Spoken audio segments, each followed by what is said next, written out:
Welcome to the Cultaholic Wrestling Podcast.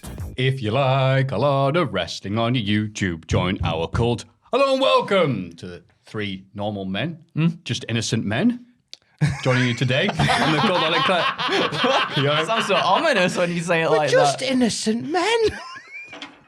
Right? As you say, three innocent normal men, one of us hasn't finished loading yet by the looks of it. Oh, textures and that. Oh. You listen to dulcet tones of Maffew, sans hair, Tom, Hi. sans cat, but Drew McIntyre. More on that in a bit, yeah. Ooh. And Andrew with Where's beautiful the camera? personality. Hi, thank Where's the you. That's camera? really Yes, that's sweet of good. you to say. Plus one charisma for the podcast you because Andrew is here. Bless you. Yay. Bless your boy. And plus 5 Yorkshire. Yes, if there wasn't enough Yorkshire in the previous episodes of Ridge Holland. And now, well, I'm here now to fill in the gaps, you know, that you've been missing for a long time. We're both gap fillers today. We are, yeah, we are. Look at this. And me. And you're the divine constant. You're the Ken Barlow of the Cultaholic Podcast. Oh. See, I was going to go with the B team, but I'm like, no, they won the tag title. We are the good innocent men. I'll take the good innocent man That's every right. day. So how are you, Tom? I'm doing good. This is a treat to be back on here again. Back once again with the ill behaviour. You'll see it over the weekend. Had a lovely chat with Drew McIntyre. And Pablo made an appearance. Watch the video when it comes out and see if you can spot him. Because that's it. That's as you can see if you're watching the YouTube channel version. Basically, Pablo ignores me all day long when I'm at home. All day long. There's nothing to do with me. I'm chatting to Drew McIntyre, and all of a sudden he's like, "What are you doing? Why aren't you talking to me?" It's So now you know what to adorable. do. If you need Pablo, you go, Pablo, no response. Pablo goes, I was great being the chosen one. Hello, I am here. What are we doing? But all is good here. All is good here. Me? Andrew. Yeah, everything's good as well. Been a busy week. Back home, we got a little pigeon, right? We've got this little patio in the flat. I know it's taking a turn already. Okay. This podcast. We got this little patio bit outside, right? And there's just been this pigeon that's been knocking about. It's not been flying or anything. We think it's got something in its throat, like a canker. So myself and Joanne, for like the majority of the week, we've just been trying to treat this pigeon, trying to make sure either A, it gets better, or B, it at least has a decent life until the bad things happen. So we've just been trying to treat this little pigeon, which it's been nice. But I think personally it's because I've been playing Hitoful Boyfriend on stream. Oh, no. Which is the pigeon dating simulator, Yes. as Maffew knows from last week. Which he tried to explain to Ross last week, and Ross, it's like speaking Swahili to him. Pigeon Confused. dating game. It's like, well, what, you date other pigeons? He goes, yeah. But you're a human. Dating pigeons. Sometimes pigeons are quite desirable. Well, you see, this one that turned up, now in the streams we've been like, oh, that chunky pigeon, that big bear, that's what you want. You want that thick pidge. You want the thick pidge. Hashtag thick pidge. And I came home one day, and on the windowsill, thick pidge. And I was like, I'm just a Casanova to pigeons. At what point did Joanne open the door and go, "Hey, Andrew, what are you doing?" Nothing. Just like feeding this pigeon. You know, like they used to do with the emperors and grapes. Just feeding this pigeon, laid on its back. It's bread. Oh. So we're trying to heal it back to health. But yeah. Have you been a nice contacted week. RSPB? No, we don't really know what they would do with pigeons in terms of, do they class them as animals that should be treated, or do they just because I know people say they're like the rats of the sky. They're trash doves. Yeah, so I don't know what they do, but we're trying our best. We'll see what happens. If I was a pigeon, I'd get one of those old leather jackets. I'd like a big patch. The rats of the skies. Well, we've given it so many T-shirts now to like have. Just to like chill out on a night time, right? It's going to gigs. Because it goes. I put a Biffy Clyro T-shirt out for it, so it might be, you know. How's it flapping swings with a but- t-shirt? Oh, on? it's just been chilling. It's just been like, it goes into the corner of the patio. So we put some T-shirts down there to keep it warm on a night. So I'm trying to visualize a pigeon walk around with a human-sized shirt on. I'm thinking, It doesn't that's how wear I the look. shirt. That's how I It doesn't wear the thinking. shirt. It just like sits on it so it don't get cold. All right, lads. Notice anything different? Haircut. It's like, listen here, you were definitely not at that Anthrax gig. You were not on the Anthrax tour '94. Primark could give away free shirts as long as you can outrun security. Well, look, if you're not sure what to do with him, I'll let Pablo know. I'm sure I had they'd to get chase on. a cat away this morning and come outside. One of the local cats there just eyeing it up. Like, hey, what are you doing? What are you doing? It was after your thick pidge. It was after my thick pidge. That's only for me. How are you, Maffew? I can't compete with that. I only went to a wedding You did go to a wedding. in York. It was Nice. wonderful going to a wedding between two beautiful, drama-free people. It was just, wait, we've got mates and they're getting married and they love each other. And that's it. That's great. Yeah, no, it was just different friend groups converging. Like, oh, maybe that person's like that person. No, everyone liked each other. It was a beautiful day, near rain. I had lots of free plonk. All the other relatives were amazing. And yeah. It's a little sign of normality, isn't it? Yeah, but it threw me off. Like, wow, this just happened. It's a nice, normal thing, near stress. Apart from my mate, who was best man, got up and he was just like, it's great seeing you, mate. It's great seeing you achieve and punch above your weight. Whoa! For, that guy's entire family. Oh, was it? But you expect a bit of that. Cajole with Yes. But like half the people are like, ah, ha, ha. The other half like, huh? Oh. Big difference between Tyneside and Yorkshire, as it turns out. So, Oh, I yeah. see. But you know what? It was beautiful. Then came back. Decided, I've got some leftover gin here. I'll get rid of this. I don't want gin staying in me place. Tiny wee bottle of gin, right? Like the lowest end of Morrison's own. I was like, I'll just get rid of this. And I'll be dry until the next wedding next month. Otherwise, I'm going to be like the Sandman. I started to drink it all. And I was just playing a bit of Metal Gear. And I stood up and went, oh no. Oh no. I'm far beyond gone now. Oh no, I didn't mean for this to happen. It hit me so hard. But I read that you did the Sahelanthropus on hard thing, which is difficult as it is anyway. Beat the last mission on Metal Gear Solid 5, which I've not been able to do until now. And then went back and did the other one, which I've struggled to do for 3 years. Sahelanthropus took us like 10 attempts. I was like, all right, fine. But then the other one, which is, I was playing it until 4 a.m. I did it. It's a game I've owned for 5 years and not been able to beat that mission. And it turns out the secret ingredient was half a bottle of gin. So I beat it. I was just like, sober, I couldn't have done that. I literally couldn't have done it. But afterwards, I just straight on the house going, I prefer Sir Ludwig. Maybe that's the trick with all Metal Gear Solid games, because in the first one, like, Yeah. I reckon you have a big bottle of gin, drink responsibly, and it's like, right, let's play Metal Gear Solid, right? Where does the controller go? I think it goes in that port there, and that's how you beat the last boss. That's how you beat Psycho Mantis, yeah. Snake, that's amazing. How do you figure that out? I'm like, Snake, you're clearly battered.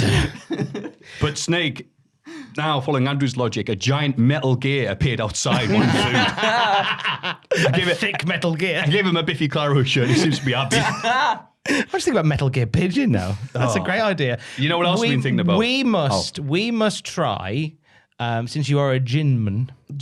And I mean, you're not a ginman. I'm not. I'm a whiskey man. You're a whiskey man. Yeah, yeah. I mean, they won't do it here, but Alex and I, on the bank holiday weekend, found the UK's smallest gin bar. Where's that? It's in Newcastle. It's opposite the stand. It's your house. And it's my house. It's the cupboard. It's under my underneath stairs. this table. It's inside this organ. It's a Reeves and Mortimer reference there. Oh, yes. Underneath the bossa nova switch up and to your left. It's like a little white doorway, and we were walking to another bar because we got a bit tiddly over Easter. And we saw this doorway that was open. I said, what's this? And then it was a name. It was the gin cupboard or something. I was like, and it was just a corridor. And you thought, it's just the corridor that leads to the gin bar. No. That's all it is. It's just a corridor. They've got the bar right at the end and just like hundreds of gins all along the wall. It's amazing. It used to be a public toilet. And they converted it into the UK's smallest gin bar. I know what you mean. Yeah, That's yeah, really yeah. cool. Yeah. We'll go on a recce there. sounds So I used to nice. use that toilet. Did you? And I wonder where it went. I mean, now it's a gin cupboard. of course it is. If you go in there, they'll tell you how to beat Metal Gear Solid 5. That's great. You know what else is great? Wrestling. Oh, yeah. Oh, So, in the big news this week, WWE issues a memo regarding name changes. Name changes for stars in WWE is not a new phenomenon. Despite having a ton of business sense, the changes have often left fans feeling cold, confused, or angered. Recently, we've seen Volta become Gunther, Raquel Gonzalez become Raquel Rodriguez, and Austin Theory simply become Driving Theory. He's driving me nuts. A report from Dave Meltzer in The Observer, blah, blah, blah. The actual story behind this, I forget, it's like 3 paragraphs of this bloody response. But it's basically WWE telling everybody, look, this is part of the business. Calm your jets. Yeah. And it's true, because you think about the history of WWE. We notice it now because we're always on and always online. But they've been changing wrestlers' names for years and years and years and years and years. It's true, but I think there's been a harder push in the last few weeks. James Drake and Zach Gibson are now just the team of Drake and Gibson. Mm-hmm. They've completely ended the grizzled young veteran line as well. Yeah. They're not even called the GYV. They're going to be the soccer boys on the main roster. We like soccer. The footy hooligans or something. Yeah, they come out with them twisty things. Whoa! Shouting about everything. Kicking balls in people's faces. He's Euro, I'm Trip. I'm not even mad. So, yeah. Also, Brock Lesnar has been removed from WrestleMania Backlash advertising. What's the reason? What's the drama? He was never booked. Yeah. Oh, yeah, he's not actually on the show. Sorry about that. So, Whoa. It's a very indie promotion thing to do, isn't it? Just put somebody on the poster, and then the person who's in the poster quote retweets, I'm not there. Booked for this at all. It's like Grado saying, sorry, I can't make it to SummerSlam. I'm doing Panto. Tony Storm opens up about leaving WWE. Now part of AEW, Storm got her release from WWE after Summer 21. She just left. She says, I felt really overwhelmed in that moment. I was really excited and really happy. I'll be given a second chance in my career. However, the Australian native admitted that being away from home for so long played a part in her exit. I went 2.5 years without going home at all. That's after a life of about 7 years or so being on the road, leaving for England and just missing the place. And then the moment where I realized it wasn't for me. As much as I might have romanticized it as a child and thought it was my dream and what I have to accomplish, I just realized maybe it's not. Maybe it's not the place for me. Who am I to take someone else's spot that actually wants to be there? That's not fair. I'm still going to be a wrestler. It just wasn't my place. I think that's a really classy way to come at it. I know people talk about it a lot, but then, as soon as she was free, she went on OnlyFans and made a lot of money there. Yeah. Is there a correlation between Juice Robinson going, I'm just going to retire from wrestling now. I'm all done. Don't think I want to wrestle again. Bathwater. See you in a bit. Cheers, Tony. Kushida. The former WWE Cruiserweight Champion Kushida has left the organisation. I think we were predicting this last week after he was just barrel rolled by come Tuesday. Yeah. Like, wow, Kushida's not able to compete tonight after taking, a shoulder block. It's like, it's due to Kushida's contract expiring, wasn't a release. There's no word whether or not we offered him a new deal. I'm sure he was thrilled after that segment. And yeah. A big reason behind it was, and we talked about this in the news video we did today, was simply the fact that since it became 2.0, like he has been very vocal about creative frustrations with 2.0. Like more so than he was before. And this happened on a weekly basis and it led to them just going, you know what, let's go do our own thing. And in the weeks before it was announced, he'd already been chatting to his mates in New Japan and they were cooking some stuff up, possibly a new MMA gimmick potentially for Kushida was what I'd read, possibly a heel turn when he comes back, move from the junior heavyweights to the heavyweights. I think he's going to land just fine back in New Japan. Yeah. I think that's quite a good way of doing it as well. After we've seen this sort of how he's been packaged on WWE, I think go to New Japan and then do something completely different, as we were talking about. Yeah. I think that kind of sets him apart and makes people look at him again, sort of, Yeah.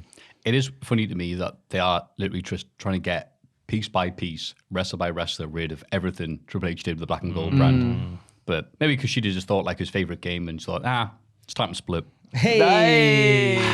Thank you. Hey, more of that to come. Jack Evans has left AEW. He tweeted, my time at AEW has been a fun and enjoyable time, but it's come to an end as I will not be re-signed. My contract ends at the end of April. I'd like to thank everyone at AEW and the AEW fans for the opportunity. He'd have a long period of injury, but his last match was losing to Dante Martin in February. It's fine. The AEW roster is kind of stacked. Yeah. Rather like a certain cupboard of gin in Newcastle. So, honest with you, it was like, oh yeah, Jack Evans is in AEW. Yep. I'd forgotten. No, nothing offensive to the guy because he was just part of the How many people can Matt Hardy fit in a stable? Brian Cage reveals WWE once told him he was, quote, average at best. I have no idea why a wrestler would tell anybody that, but here we are. Is it maybe to bring his asking price down? Maybe, I don't know. I'm being paid too much money, says Brian Cage. So I remember they wanted to be part of NXT Season 3 before it became all girls, and then they changed their mind on that. It went back and forth, and then I finally got a message saying, oh, never mind, we're no longer interested. And I was like, what do you mean? What happened? And they're like, oh, you're average at best and no longer interested. Wow. I was so heated, he says. But, yeah. Which is weird because the whole idea with NXT was we're going to take diamonds in the rough and make them good. And so therefore, surely that's exactly what you want. Somebody who's at the moment not great. But then it kind of, maybe they want people who are even further along. Yeah, I mean, I can't think of any other reason why they would pass on Brian Cage. I mean, any other struggling for a pun to shove in. But I think everyone knows what we're talking about by now. Nah, 3, 2, 1. Yeah, it's gone. Also, Amber Heard. There's a tweet from Femme Condition with something. There's a photo of Amber Heard hanging out at the Magic Mike XL party. He was like, Amber Heard claims Johnny Depp was insanely jealous. Text show he was upset. She was at a rap party in November 2014 all night. I had the text like, oh, where are you? And it says, well, was Depp jealous or was Depp reasonably insecure, suspicious and unsure? The picture that they showed was of Amber Heard and Kevin Nash. No way. Johnny Depp had every right to feel jealous, insecure, suspicious. I like how when a wrestler appears in like the non-wrestling world and they'll comment under that where it's like, who's this guy? Is he some sort of producer? Like what how can he help her career? And then someone underneath has gone, he's not a producer, but he was a truck driver. He also used to be a wizard. Just like, what, is it ravioli? Is it ravioli that he just scoops in as well? One day I hope to make Kevin Nash a big steaming bowl of Chef Boyardee and ask him all about it. I don't know if this is her, right? I'm pretty sure this is. So Joanne this morning was telling me something was trending on Twitter called #mypoo, and it turns out she did a big poo in a bag. No, so the story is you're close. Yeah. So Amber Heard did a dump in her and Johnny Depp's bed and told Johnny Depp it was the dog. The dog. But apparently it was too big to be a dog. It was too, because the dog they've got is tiny. Like if the dog had come out with the dump. That's how he knew. Yeah. Hang on. That's not coming out of That's the dog. not right. That's longer than the dog. I don't know why people think that there's anything to question about Amber Heard's mental well-being when she's gone. You know, I shouldn't be laughing. Do. Look, I should be laughing during this because obviously, it's lots of serious things going on. But bloody hell, That's mental. Yeah. It could be Kevin Nash. Who's putting me in bed? Kevin Nash. Oh, okay. I'll leave it. I'll clean up. Sorry. And who's pooed in the bed? Not the adjective. Poo. Look who's talking poo. With the voice of John Travolta as the poo. And the last funny bit of the news is obviously we saw Sonic 2. We did see Sonic 2. Yeah. We did see Sonic the Hedgehog Was it good? 2. I loved the first one. Have you not seen it? I haven't seen it yet. Oh, no. Is it good? Yeah. Yeah, so we won't do too much in the way of spoilers. Yeah, please don't. Because we went on a hot date to go and see it. Maff and I, kissy, t'other night, maybe. Maybe. I bought a big box of popcorn Tom and got a bit everything. scared. He was like, Isaac, come here. I'll look after you. I offered you some popcorn, didn't I? So if you the first one was basically a really good road trip movie that happened to star Sonic the Hedgehog. Yeah. The second one is just full of fan service amongst the story. It was lovely going to see it with Maff because Maff is as big a fan as I am. So it was every couple of minutes, it was just like, oh, look at that. That's from that thing. And there's lots of. I don't want to. If you haven't seen it, I don't want to give too much away. Yeah, everything's but spoilers. Rob Van Dam's ECW theme briefly plays, which got a pop out of me. Yes. And it made up for the fact that me and Tom going, let's watch this film together. It'd be great. I'm walking in, open the door. It's just nothing but kids. I didn't notice that. There we go. Whatever. Too busy eating me hot dog. I didn't notice. No, very good film. Very good film. Yeah. And then they followed that up with the announcement of Sonic Origins. That's cool. Yeah. Which I'm sure Triple Jump will touch on, which is great because I'm excited to spend £50 to play Sonic 2 again. I can't Yeah. wait. I completed Sonic 2 recently. I was like the You first did? time. Yeah. On the Switch, on the Genesis stuff. I've completed the first one, 3 Sonic and Knuckles and Chaos, but never for some reason Sonic 2. And I thought, you know what, I'll do that this week. You beat Sonic 1. That's the hardest. That's the harder one, I know. Yeah. Well, I say I did it. I remember being a kid like, Dad, can do this beat, please? Did you complete it with all the Chaos Emeralds? No. there's I a- didn't complete it then, did I? No, Fake gamer. no, you're not a fake gamer. You still did complete it. Okay. Because it's only in Sonic 3 where you get, ignore him. It's only in Sonic 3 where you get an extra zone. Oh, if you okay, get all the okay. emeralds. There's only Sonic 3 where you get Doomsday Zone. But Sonic 2, you complete it anyway, but you get an extra caveat to the end. Okay. You wouldn't I'll have to get. do it again then. You can do it again. And then obviously you can be Supersonic and all that It's good so stuff. good. I love it so much. Sonic's great. just the best. Yeah, great. I love how Mario- Sega treats the 2D Sonics like that's their attitude era. Yeah. Yeah. It's like nothing else has happened since. So like, have you not figured out how to do Sega Saturn ports? No, we're doing Sonic 1, 2, 3, and Knuckles. I was like, again? Yeah, let's get us something a little bit more, please. Although don't do anything more with Sonic Unleashed. Most of the 3D games are a bit... I'm going to get some heat for this. Generations. I like Generations. Yeah. I thought that was all right. but Generations was good. Yeah. Because Generations leaned into the 2D. It did, and that's why it was good. I had somebody argue that Sonic Unleashed was a good game, and Is that I the- had to block them. Which one's that one again? Is that the one where he That turns was into Ross a Twiddell werewolf? going, you don't know anything about Sonic. Yeah, I Boom. had to block him. Sonic Unleashed is the best. It was the one where he does indeed turn into And like his a arms big are werewolf. rubbery. Yeah. Because he can stretch his arms dead far. And like jazz music plays. Yeah. He does, it's That's boss, that. That's dead good. Stop it. Nah, it's well good. Secret Rings as well. Put that up there. Cool. Well, that was the wrestling news section. Not looking at him for the rest of the show. Why? Because you know I'm right. you are so wrong. You know I'm right. No. Sonic Colours. That was good. Now though. colours. There you go. Colours. I'll bring the barrier down. Colours Thank is very good. The sky will start so bright. The colours feel so right. Just take my hand. We're gonna reach for the stars tonight. Wrestling. Aren't you glad that Ross and Jack aren't here? Don't worry, if you thought there wasn't any wrestling in this section, the Hall of Fame is next. Hey! Everybody get excited for the Cultaholic Hall of Fame. It's time for the lovely Hall of Fame segment. was late, And in condescending order from last week, close one. Gilbert Gottfried, R.I.P. You offensive parrot, 26%. How did he only get 26? Because people's like, nah. Do you hit? I should have won Hall of Fame. They saw Aladdin 2 and went, no. Gave him a song. Full disclosure, before we move on, I always had this dream of turning Barry the Shark into a Netflix series and then eventually a movie. The dream was always to get Gilbert Gottfried to voice Barry the Shark's dad. I could never have to voice his dad. Yeah, I because remember. obviously I'd be Barry, but then Yeah. Gilbert Gottfried would be Barry's Oh, so the dad. person that you're doing makes an impression sense. of. Yeah. No one, Barry is Gilbert Gottfried. Yeah. God rest his soul. God rest his soul. Yeah. It's a dream that will never happen. No, not now. Not now. How can a flipping sausage be upside down? You stupid little insert swear word. Second. 36%. However, Ross was quite annoyed because obviously there's censored bits of that. And he's like, we can't do that. We get demonetized. And he went, no, we can. So did that get... It was That fine. one was fine. Yeah. There you go, Ross, because I know you're going to be watching this. Mad as hell, throwing your phone across the room. Hope you're doing all right, pal. But Wheeler Yuta versus Mox.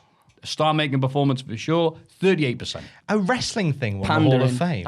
Pandering to the crowd. Disgusting. I can't remember the last time a wrestling thing won. Yeah. Disgusting behaviour. I'm livid for you, mate. On a wrestling podcast, that should. We went down the backstory. We tried to find where this person lived and everything, and it came up second. Fair enough, though. It You were was so quite excited close. when you told me about that before you came in to record the podcast. You were So so good. excited about that. So good. Good for you, mate. Can't believe Ah.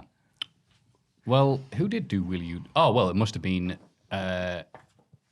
Ross? Ross then. Ross won. Yeah, it would Yeah. be. So, Tom, So am I going first? yeah, your replacement Ross, you go ahead. So, my Hall of Fame comes with, it's a show and tell a little bit. For Hall of Fame this week, I would like to nominate my niece, Sophia. Is she in that? She's not in here now. So, How old is Sophia now? I want to say that she's 2, maybe 3. She's 2 years old, I think, Sophia. Is she 2 or 3? I'm really bad. I'm sorry, Jim. I can't remember how old your daughter is. I had a phone call last week. Stop it. I had a phone call last week from my mum looks after Sophia one day a week, and Sophia very excitedly was making something on the kitchen table. Was making things, and my mum said she's making something for you, and she wants to send it to you. And I had updates on WhatsApp throughout the day of my mum and Sophia going to the post office, like a little face is lighting up as she's at the post office, and then a few days later it arrived, and I'm just my heart. My niece, bless her. So this is what my niece sent me. So this is what I got in the post. Not an Amber Heard. From my niece. Thankfully, it wasn't an Amber Heard. I thought it's good rhyming slang. So my niece made me this. Oh, She's a lovely piece of artwork that contains glitter. It's got a googly eye on it. Oh, you need that to be Alex Kidd. Exactly. So I'm going to use that to win on Alex Kidd for the Master System. I also got sent some cutlery that had been painted. Some lovely yellow paints there. Some apples and pears and hearts on the knife. A slightly more, gothic knife there as well, which is beautiful. I've got a spoon as well, which has been painted blue. Look at that. I got a few more bits of wooden cutlery here that have also been painted. Lovely. I got sent some feathers to go with them as well. I don't know how we wear them, but they went with it as well. Andrew can use the feathers. Yes, you can. Use it for the pigeon.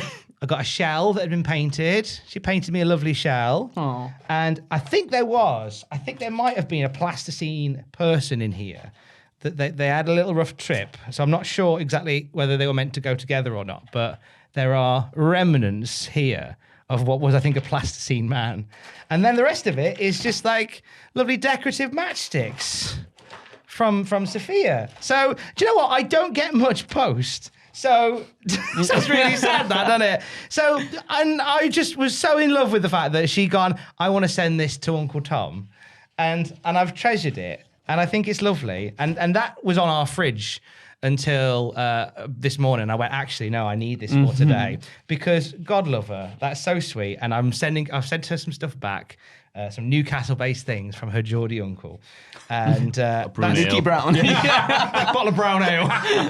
some whiskey from the bar we were in. Yeah. Some gin from the gin bar we were in. And a Parmo, but she'll only have that later on. Yes, exactly.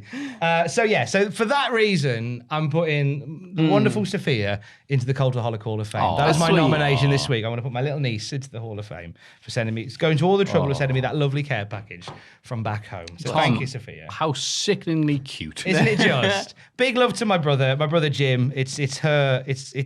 She's his daughter, and both my brothers are amazing dads. And Jim, I know Jim is raising 2 at the moment, along with Sarah. They're beautiful parents. They're wonderful people. I miss them because I haven't seen them in so long. But lots of love to all my family, but Sophia especially for that lovely selection is going into the Hall of Fame. That's my nomination. That's beautiful. Saccharine, isn't it? And it's going to be soul destroying when it doesn't win this week. when it loses to the Amber Heard boo. And Andrew nominates Pete Gas. I mean, if we all lose to Pete Gas, that's fair. Yeah. It's beautiful. So I came last, so you can go next. Well, Follow that. mine's the complete opposite of this. I sent the following. I was thinking, what am I going to put in? What am I going to put in this week? And there was a few different things, but recently I've fallen down the rabbit hole, right, of watching Limmy, like just Limmy streams and everything. Yeah. And Limmy streams and like these clips on YouTube and everything are so good. And I saw one, and I was like, well, if I'm here sitting in the place of Jack the Jobber, then why don't I nominate this specific Limmy thing for the Hall of Fame? So, Richard, if you could, please. Which one is it? Let's have a look. I know. I'll do various audio things and it goes randomly between them, right? So various snippets like this. Is that an ambulance or the police? Oh my God, Johnny's been hurt! Johnny, that's my boy Johnny, no! This is all your fault! His son's just went under I don't know, he's fell off a bridge doing some stupid GoPro video.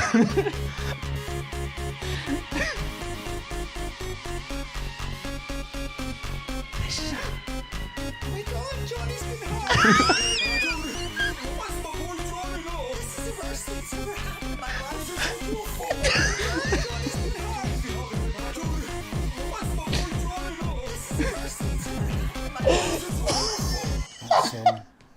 was called Skater Boy.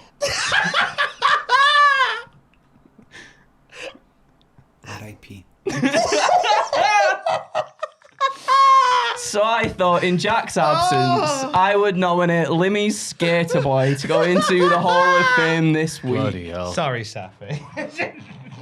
That's amazing. There we go. That's my pick. I was like, what's going to go in? And I've seen lots of videos, right, of Limmy's cat. And I was like, is the cat pandering? I don't want to pander. Not that you're pandering. You're not at all. How dare you? It's pandering. But Skater Boy by Limmy's going in for Jack. That's nice. There you go. That's great. That's great, that is. That's great. All right, then, go on, then. We're all kissing up to people, Top aren't we? man. Yeah, God. I'm putting in the Dutch. Some milk. Some milk. No, in tribute to Jack, the concept of milk. Isn't milk great? No, I didn't do this Hall of Fame prediction 3 minutes before coming to the studio. Why would you say that, Maffew? No, I bumped into a friend. I say bumped into a friend I hadn't seen for years because of lockdown and them just being very busy. So it's really nice when we actually get to meet up. And they'd said that they'd been to Edinburgh Zoo. They had some time off, so I thought they'd go to Edinburgh Zoo the day beforehand. Now, at Edinburgh Zoo, why do I like that? I know why I like that. That's that zoo with that penguin. What? Please show. Penguin. What? Brigadier Sir Nils Olav III What? is a king penguin who resides in Edinburgh Zoo, Scotland. He's the mascot and Colonel-in-Chief of Norwegian King's Guard.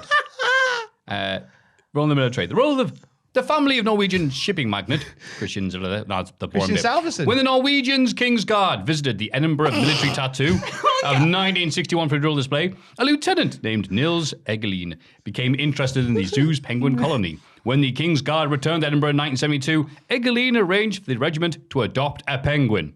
This penguin was named Nils Olav in honour of Nils Eggelin and King Olav V of Norway. Nils Olav was initially given the rank of Lance Corporal in the regiment. He has been promoted each time the King's Guard has returned to the zoo. In 82, he was made a corporal and promoted to sergeant in 87. They've replaced a few of them, so it's not the same one, but we'll pretend it is. He was promoted in 93 to the rank of regimental sergeant major, and 01 promoted to honourable regimental sergeant major. Wow. In 05, he was appointed as colonel-in-chief of the same regiment. Flying up the ranks, this boy. Right. The next honour was a knighthood, awarded during a visit by soldiers from the Norwegian King's Guard in 08. The knighthood was approved by King Harold V, and he's the first penguin to receive such an honour in the Norwegian army. Oh, isn't that a fun fact to know? A statement from the king was read out, which described Nils as a penguin, quote, in every way qualified to receive the honour and dignity of knighthood. So the third penguin, he's Nils Olav III, took over at some point between 08 and 16. It is a fun bit. In August 2016, he was promoted to brigadier in a ceremony attended by over 50 members of the King's Guard. Nils Olav now outranks Nils Eggelin, the person who set him up. No So way. I love the fact that they've just gone, yeah, you know what, this would be good press. We're going to have a penguin join the Norwegian army. And now he's just going up through the earth. Started from the bottom and now he's here. I loved how in that picture that Richard just showed, it looked like he's now like, you know, he's ex-military at this point, yeah? He just knows that he's an hard lad. He knows how to carry himself. All right. He's, just like that. Can you go back and just, there's another picture There's on the a Wikipedia pride page. to the way There he is. stands. Scroll down. Yeah, on the There he left. is! Sir Niles expects troops of the King's Guard. Oh my God, what's Your he got shoes in his aren't arm? polished. But not that shirt, soldier. So, That's yes. phenomenal. You maggots will get to the sea. You'll bring me fish. We will fight them on the beach. We'll fight them on the sea. That's how we'll fight them. That's all I want to go, to be honest with you. It's not going to be that big of a deal. So, Lift up your beaks, all will come right. So I like the fact that this exists. But I also like the fact that they have to keep on promoting them. There's not many ranks after that. Queen. They just becomes the queen. Like, what now? They have to get like permission to give him higher ranking than the official rulers of the country. I would love if that happened. And what if penguins are actually a lot more intelligent than we thought? And he's appointed this Emperor of Norway, and then goes, fantastic, now start speaking. No, I've been waiting all this time. Plan all along. He's There's like the nothing you can dog. do about it because He's like- I own the military. I was going to say there is something sus about somebody moving up the ranks that quickly unchallenged. He's like the dog in Nepotism at Rick its and worst. Morty, who becomes sentient and just like starts taking over humanity. If Charlotte Flair were a penguin. You know what? I mean, I, for one, welcome our penguin overlords as and when that time comes. I love him. He's ace. If he has worked the system, then my hat's off to him. Excellent. Me too. You know, I thought penguins just told good jokes on the back of their wrappers. But he is a leader of an army. Yeah. It's a brigadier. Brigadier. Niles Olaf. That's Brigadier Niles Olaf to you. Oh, sorry, pal. So, your three amazing picks for Hall of Fame this week. Tom, how do you want to word this? Because not everybody listens to the podcast before doing this. So so Tom's niece, Sophia. I'll give you the spelling afterwards, young Jamie. Oh, mine's Limmy's Skater Boy remix. So, well, I'm making sure I get the name right. Nils Olaf, in brackets, Brigadier Penguin. This is going to be a close one this week. It might be. It might be a very close one. That outranks. It'd be too long. Whatever. Just put. Nils, vote for him or your anti-penguin. That should help. Fantastic. And if you want to vote in the Hall of Fame, and why wouldn't you? You can go to patreon.com/cultaholic and place your votes there. That says this week in the wrestling. It's this bloody week in the wrestling. This week in wrestling. Start for SmackDown. The show opens with RK Bro. Hey, they're from Raw. Orton calls out the Usos and says he respects their whole family. But Jimmy and Jay are bleep holes. Oh, what can that mean? RK Bro accept their challenge for a title unification match. The Usos then cheap shot Riddle and leave, thus proving their point, if we're being honest. You cowards. Yeah. Can I give a shout to Riddle, who gave a Sterling reference to my home city? Because they're in Worcester, Mass. Worcester. And they went, we're in Worcester. You know, Worcestershire sauce. But that's a different Worcester. That's one in the UK. And giving a shout to where I was born. Cheers, Riddle. It's nice when you hear your hometown or your home city on the telly. They were talking about Worcester. It's nice where the sauce comes from. And the home of Randy Savage's theme music. Whoa. What? It's where Edward Elgar was born. No way. He wrote That's Pomp and cool. Circumstance. How is it? I know. Worcester sauce and Randy Savage. That's Worcester. Pomp and Circumstance, by the way, will be Pretty Deadly's name when they go to SmackDown. Women's tag champs Sasha Banks and Naomi argue with Rhea Ripley and Liv Morgan backstage. Then Rhea takes on Naomi in a singles match and wins. Yeah. God, it's been a while since I had a match with Naomi that meant something other than just that never-ending, before it ended, DeVille feud. But I really like this match. Yeah, it was good. I like the fact that she's using, it's like the Bubba Bomb that she's using now as well, right? Yeah. To like finish matches. I quite like that. I'm like, oh, now that the Usos have got the 3D, she's got the Bubba Bomb. Are we teasing? Is she going to join the bloodline? Oh, I hadn't even thought of that. Yeah. Nice. Wait, the bloodline if she's doing Dudley Boy. Oh, right. Yeah. Because they do the one Very vicarious. I like that. I'm joining maybe. the biggest stable in wrestling history. Oh, great. The Dudley Boys! That's a great twist. Get up. Backstage, happy. What's your favorite Dudley Boy theme? Because you have the original bum bum bum. That then one. they go it's coming down. And then they had get up. I think it was, I think the first one. I just love the... Yeah, that's so much better. I like that a lot. I always wondered what happened if they came out the wrong time. And Devon was like, all right, it's great to be here. And what's the shot? Devon! Boom, boom, boom. Yeah, no, Bubba yells, Devon! He's all upset. Carl goes, get the table. He's dead! Don't get the tables, man. Now's not the time. Backstage, Happy Corbett says Madcap Moss was dead weight. Moss is interviewed by backstage interviewer Drew Gulak, who was trying out. He's moonlighting. Yeah. Before heading to the ring and beating Humberto. After the match, Angel shouts at Humberto for losing because everybody must be feuding with one another on SmackDown. Happy Corbin's promo was weird because he is still happy. Yeah. And that sounds dumb. Mr. Happy is happy. Well, his Mr. Men books suck. But I thought maybe he'd be like angry Corbin after Madcap Moss. But no, he's just, I'm happy now he's left. I'm like, oh, okay. I like the fact that he's still happy. Yeah. Like, that just sort of adds to the nastiness of his character. Yeah, but then Moss's promo was... I think I'm worried where they're going here, because during Moss's promo, they had the kiss cam where they zoomed in on Moss's bottom. And then did all the... Yeah, I'm like, didn't he? Why are you doing that? And then they did it again ringside when they were doing the kiss cam. He was like, "Oh, there, kiss my bottom." It's gonna be a kiss my ass match, lads. We're getting a kiss my ass match. You reckon? Yeah, I reckon it. I'm putting at least 18p on it. It's gonna be a kiss my ass match. I thought that now that he's kind of broken away from Happy Corbin, he'd kind of start taking away the stuff that Corbin gave him, you know, like the suspenders and everything. I thought he might start like changing up his gimmick and stuff a little bit, but quite likes people seem to like it in the live audience, which is fair enough. And if that's what gets him over, then fantastic. What do they know? They're drunk. Yeah.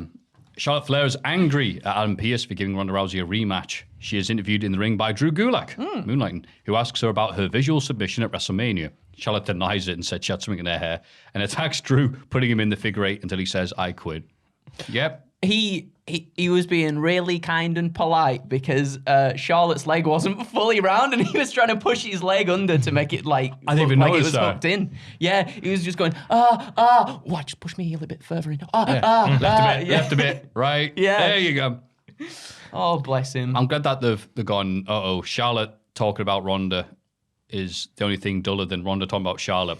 Let's get Drew Gulak, the star of the 2K22 tutorial The mode. trainer man, Yeah. If anyone knows about it, it's Drew. If it leads to Drew versus Charlotte for the SmackDown Women's title, I'm fine with that. He should have just yelled, "Press R1."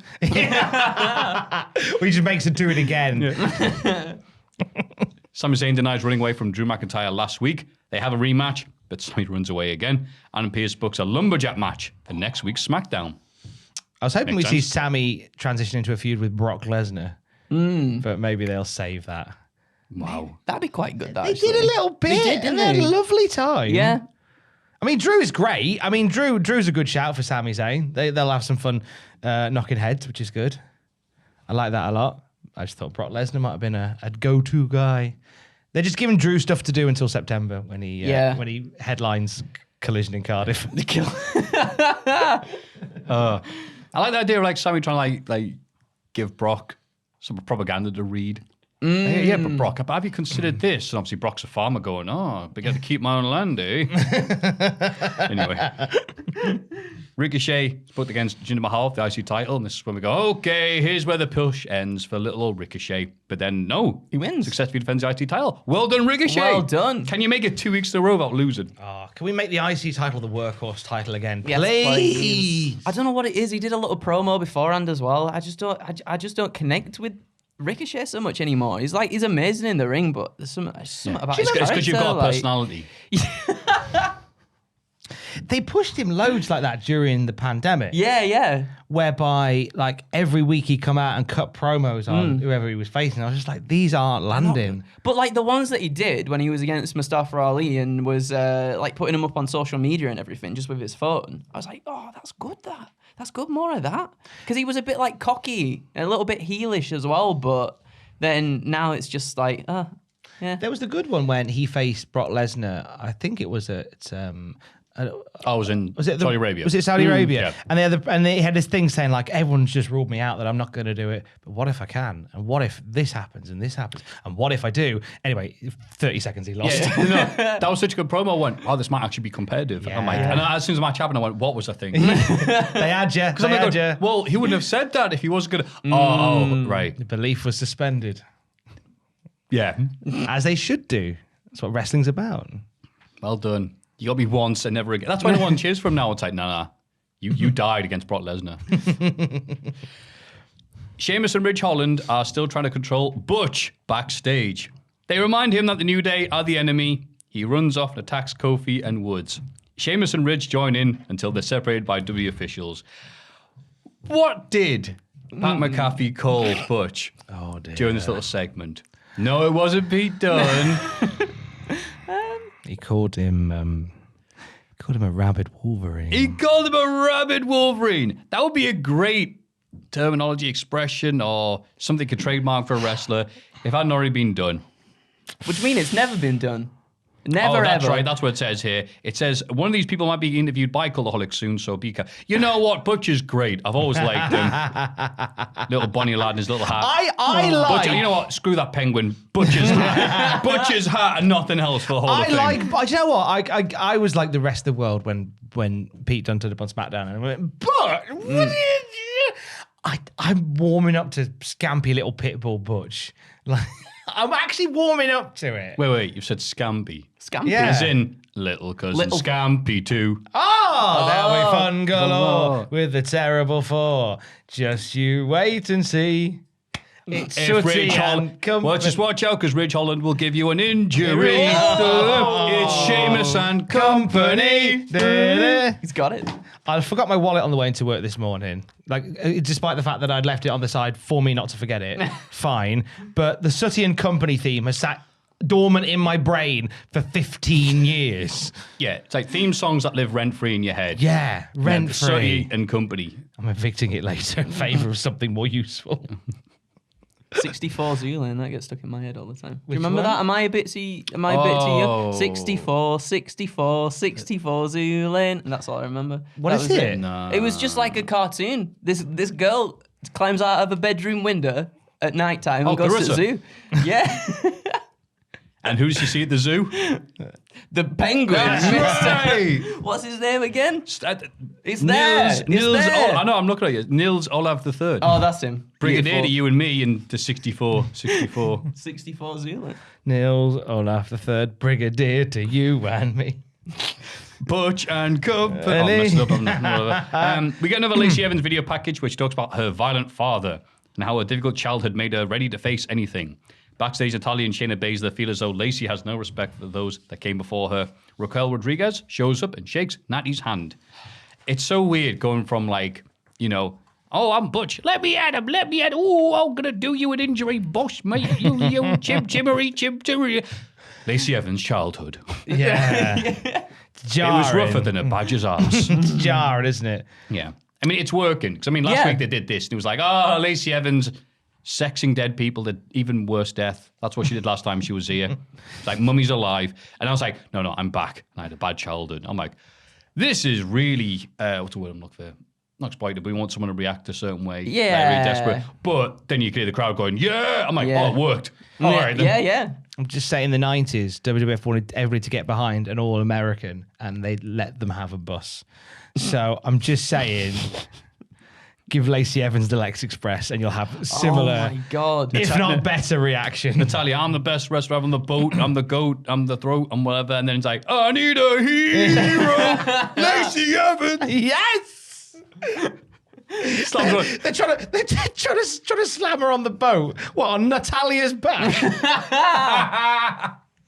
Yes. That would be amazing if they actually played that out again. That would be so good. I want Lacey traveling up and down the country, like, Maybe- trying to get a title shot against Charlotte Flair. Maybe when they come Because over. like, asked, I said yes. When they come Just all over to the 50 UK, states. He's like, yeah, sure. when they come over to the UK, we'll just get them on the boat, like the Lex and Yokozuna thing. Get them on a canal boat. Lacey Evans can just like body slam Rosie and Natalia. Jim doing comedy. Yeah, that'd be perfect. Get on a barge on the River Severn. Get on the Tuxedo Princess on the Tyne, on the River Tyne. The banal on the canal. Who's this stepping onto the canal? Wait for the other person to get off because it's going to get too heavy. We're going through a lock. Hang on.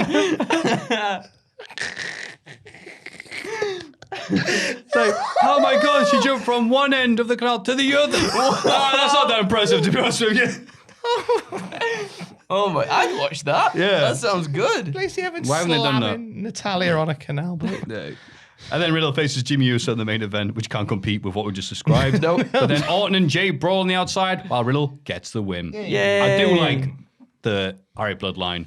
Yeah. There's literally no tag team division right now on SmackDown. So Yeah. why don't you go to Raw and get their belts? Yeah. Like, good idea, boss. Makes sense. I'm looking forward to it. I'm looking forward to the match at Backlash and everything. Yeah. I think they all work really well together. And then AEW Rampage. The BCC beat the Gun Club with Wheeler Yuta getting the pinfall. Just worth it just for Regal talking. Yep. Hello, you with the mask.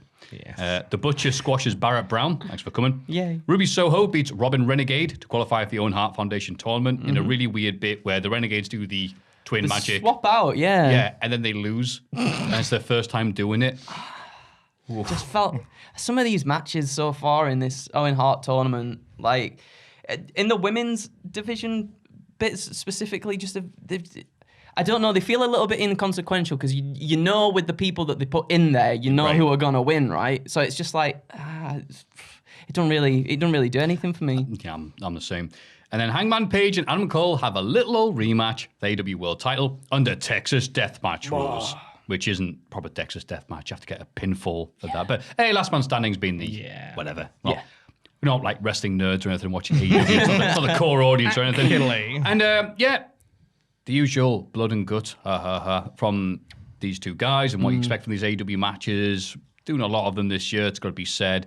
But there was one little bit where he gave him a crown of thorns. Well, barbed wire, but you know. Yeah. And put him on him just to finish him off.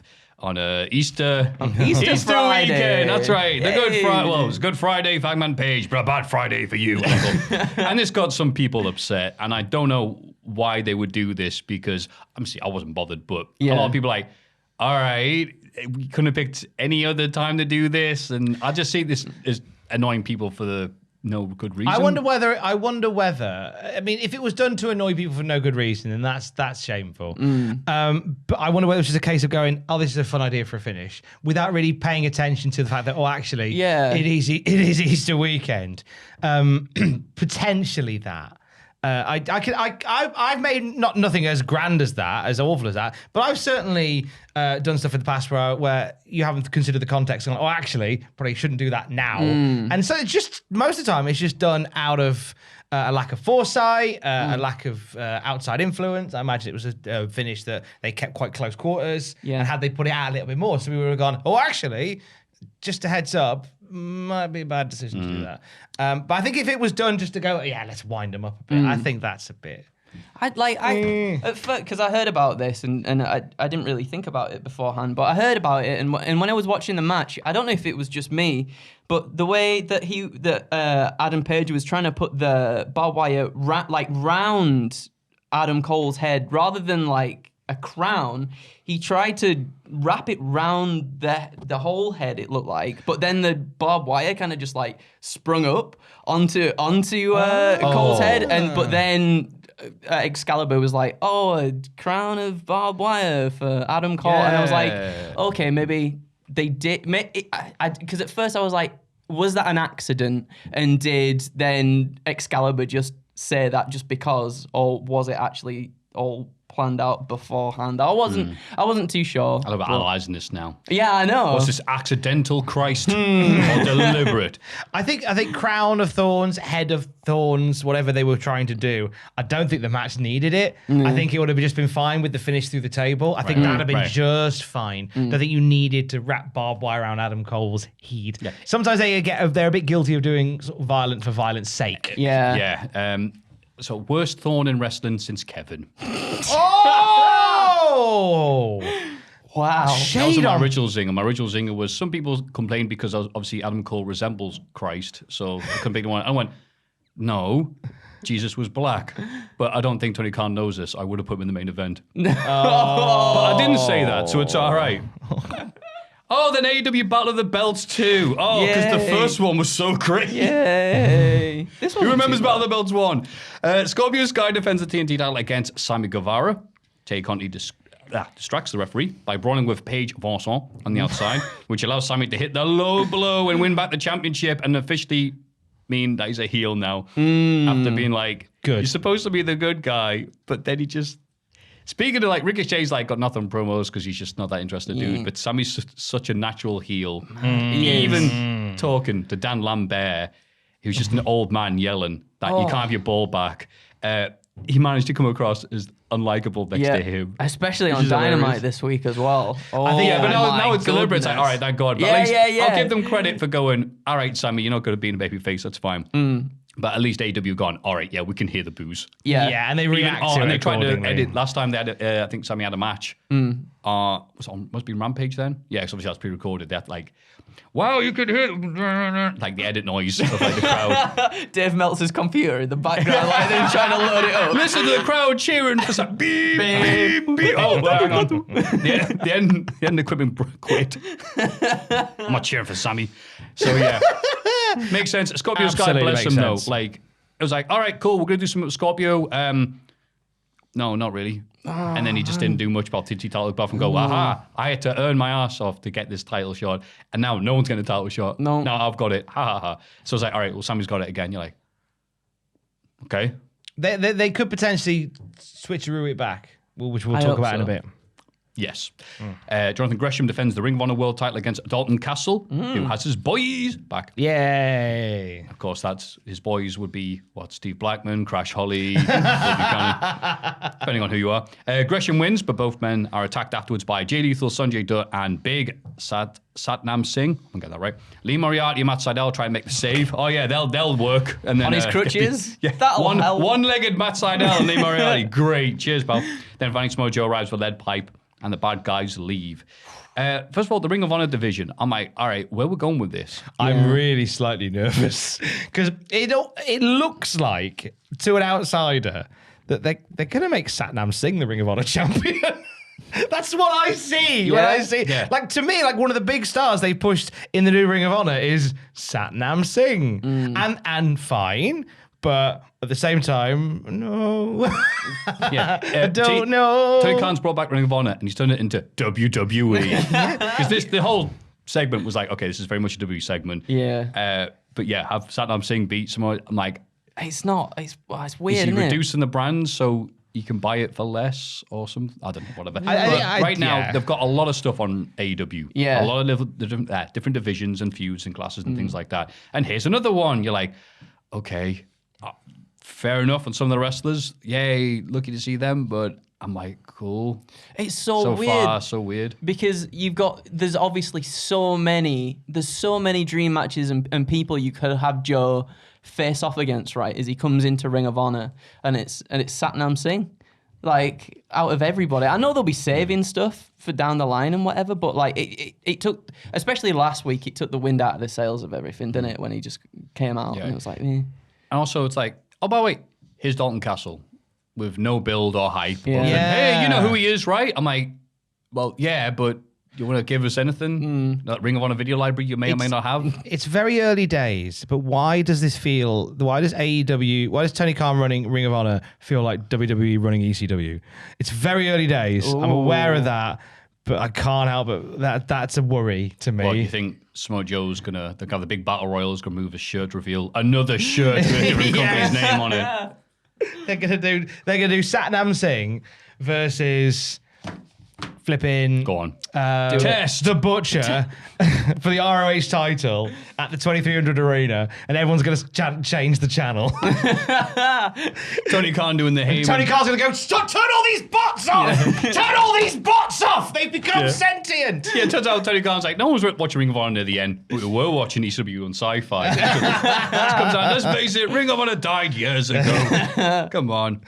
And then Thunder Rosa beats Nyla Rose to retain the AEW Women's Championship, and I thought was probably the highlight of the night. Yeah, I thought it saw was a lot of really people good. online being like, yeah, whatever, this match wasn't that good. I'm like, what? I thought it was great. Like, There was really good bits. It started off a bit rocky, but then it picked up towards the end. Everybody was like dead into it as well. The stunner, that got everybody going. That was really cool to see. I like the ending as well with the Hurricane Rana. Yep. I thought that was really, really well done. Yeah, Nice to see that. Really, I think Nyla Rose's best match Yeah. in AEW. I like the Venom stuff which he came out with. Cutie Marshall didn't. Cultaholic exclusive. We had Cutie Marshall on Desert Island Graps the other day, and he said he was a bit ranty about nerd culture in wrestling. Because he says he struggled as far. He said we struggled to get some of the bigger stars, the bigger athletes in wrestling because it's all very nerdy now. And he talked about the conversation he had with Nyla Rose, where he said to her, like, "What's this all about?" And she was like, "Oh, this is Venom." And Cutie Marshall was like, "Why would you want to dress up as somebody else? Like in wrestling, you get to dress up anyway. Why dress up as someone else?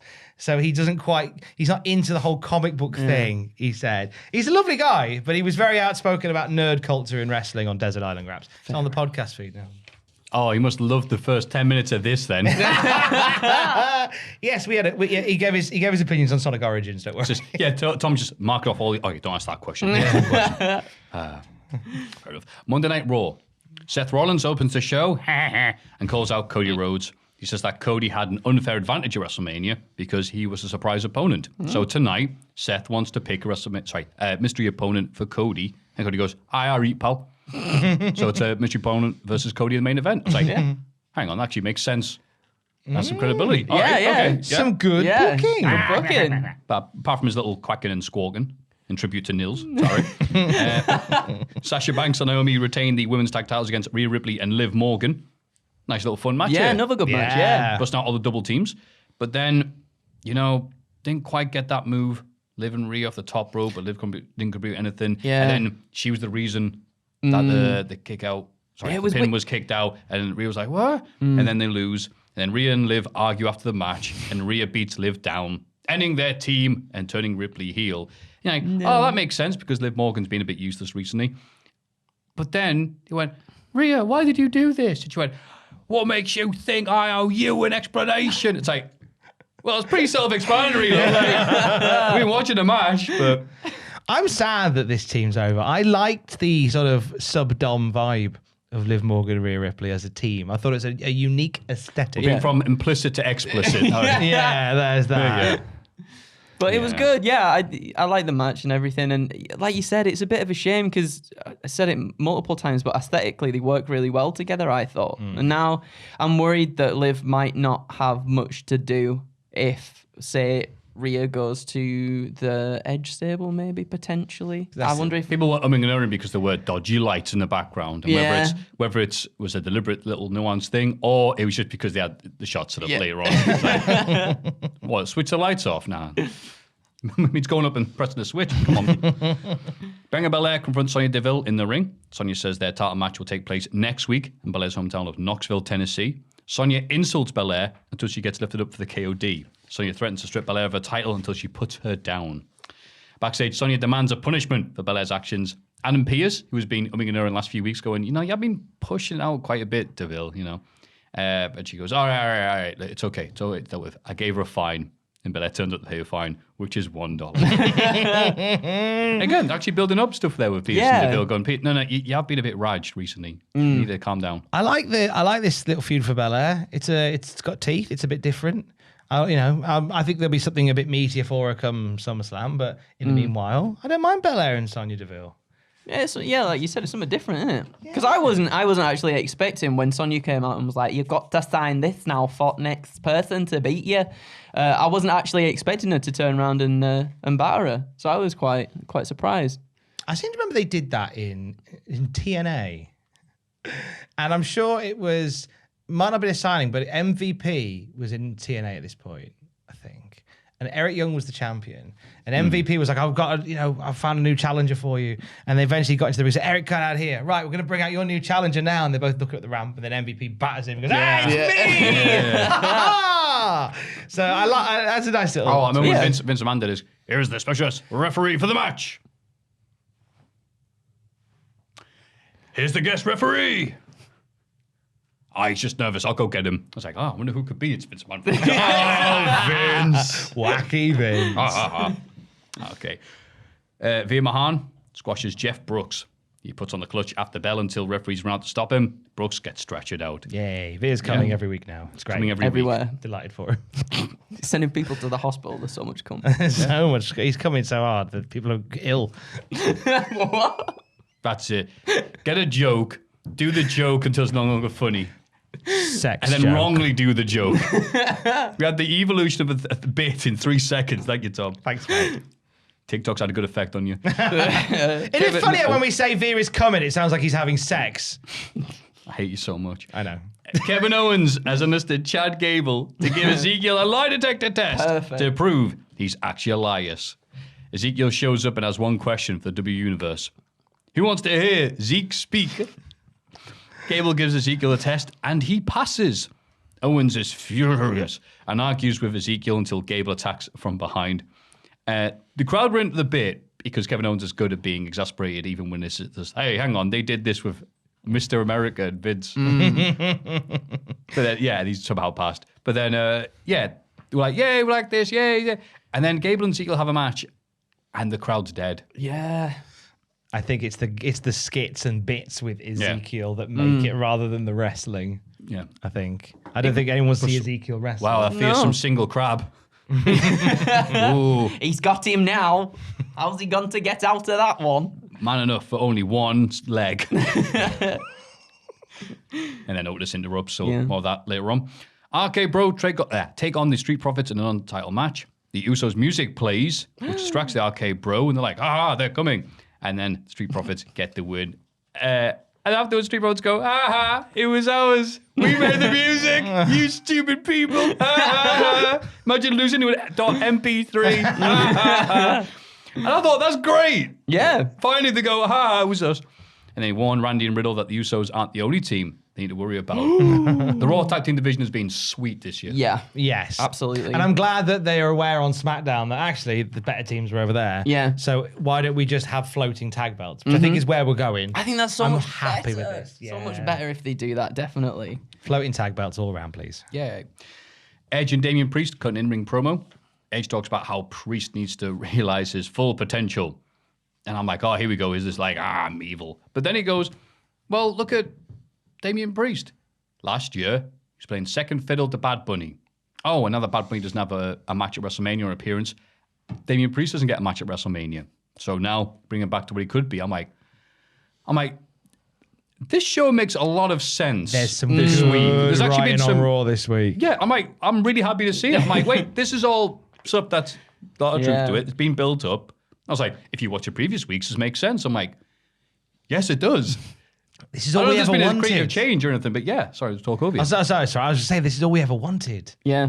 With some consistency in the booking. I personally want to see, like the House of Black stuff in AEW, but I want to see, right, that when they move from one place to the other, I want to see them struggle carrying Edge's chair to like the next place to make it look like he's coming out of the shadows or something. That's what I want to see. Until one time, the rest of the see, look, Edge's chair's been moved by his lackeys. Right, he's going to come, and then Edge is like, hits him behind, like, you fool! Instead of looking where the chair was, she looked at where I was. And then Edge also says it only took 2 years for the fans to complain about him coming back from retirement. Edge challenges AJ Styles to a rematch at WrestleMania Backlash. Backstage, AJ accepts, but the lights flicker.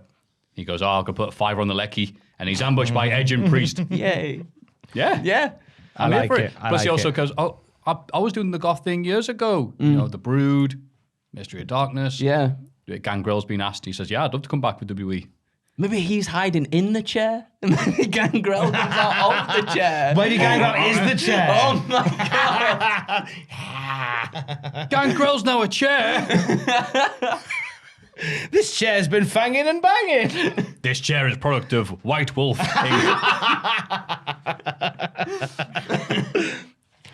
Theory beats Finn Balor to become the new US champion. And they've had several good matches throughout the year. With one of them's won, the one's won, whatever. But now losing his first name gives him that added advantage. Yeah. That split second of being, he's expecting to hear Austin Theory, and just Theory comes out, and Finn was like, huh? What? He's dead. Sneak attack. Confused. That's right. Finn Balor hits himself. It's Austin. But then a random assortment of heels come out to celebrate with him and put him over. Like, well done, Theory. You finally made it. You made it. And then Vince McMahon came out and put him over afterwards. It's like, well, this felt like a big deal. It's like, I don't really care about Theory that much. But they did a great job of putting him out. Yeah. They did. They really did. And This was such a good episode of Raw. Yeah, It's weird to be positive, but do you know what? It's nice because so often we get through Raw and it's just like wading through treacle watching Raw. It's so lovely to sit here and just go, Raw was really good. Yeah. And that you get a lot of comments from people saying, "Oh, you're all fed bad." No, we want Fed to be good. Yeah. And you can't just start a wrestling company and go, it's either all good or all bad. Everything is nuanced. Everything is nuanced. nothing is nuanced. Bunch of sheeple. Your opinion can be bought by £5. Tony Khan at paypal.com. Thank you, Puppet Jack, for sharing your views on the matter. Sorry, Puppet Jack's been bored from his lack of it. He's been repackaged. Like Edge. That's right. Like Edge. New gimmick is YouTube commenter. You either like all of it or none of it. What are you doing my voice for? You're taking a mickey out of me. I know you're dad. I put here, Theory has 670 teeth and does the... Oh my God, his face. Yeah. So I'll be great positive and stuff like selfie. that. He took a photo. I know he's obviously milking it and doing those Oh, horrible yeah. YouTube faces, but Stunning. mother of God. Mental. Now, whenever I see a bad photo of myself on Facebook, like, you know, what's it? Oh, you go on Facebook, your... Memories? Memories? No, but your... Profile. Oh, no. What? When you're in a photo and Poke. someone says that Oh, you're when you tagged in a photo. tagged, that's it. When you tagged in there, and it's always a rotten photo. Yeah. I made whatever. I'm like, oh, I look rotten. Even if Theory can look that bad on that photo, I will never feel bad about seeing myself tagged in a photo looking like I've just woken up. Have you seen the memes where they've put him in like the Attack on Titan thing, and it's his head? It's literally the peering Attack over on the Titan wall. thing. Yeah, Yeah. it's so good. I've seen his face on the Fiend title belt. I've not seen that one. That's More teeth amazing. than Andre the Giant. Bloody hell. I saw him side by side with the red monster from Doom. The red ball from Doom. Oh, red Oh, the floaty crocodile ball. monster. Yeah. Oh, yeah. That's so I can good. see it now. Wow. Gosh, you can, you nerd. all right, QT Marshall. Yeah, get it, you sexy young man. Ha ha, be look run that one photo. Ha ha. All glory is fleeting. And then I've been skipping the 24/7 title segments Why? because they've been the same rubbish, like Family Affairs circa like 2001 on Channel 5, just rubbish, repeat. I watched this. R-Truth oversees the double wedding of Reggie, Dana, Tamina, and Tozawa. Tamina keeps objecting and swapping the couples around until they're back in the original places. Reggie rolls up Dana during the kiss to the 24/7 title. He's then pinned by Tamina, who's pinned by Tozawa, who's pinned by Dana, who jumps on R-Truth's back and escapes. When WWE does little stupid stuff, you're like, all right, fine, whatever. And it's like repetitive.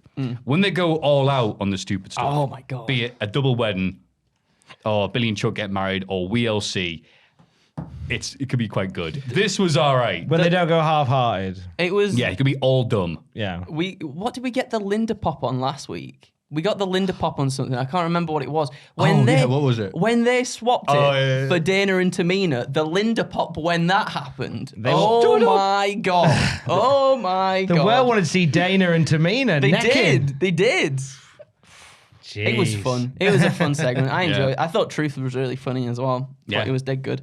What did he say? They should be on a box of cornflakes. They're great. But he got it wrong because that's frosted flakes, whatever it is in America. So I was thinking, oh, what's on the box of cornflakes? Oh, a cockerel.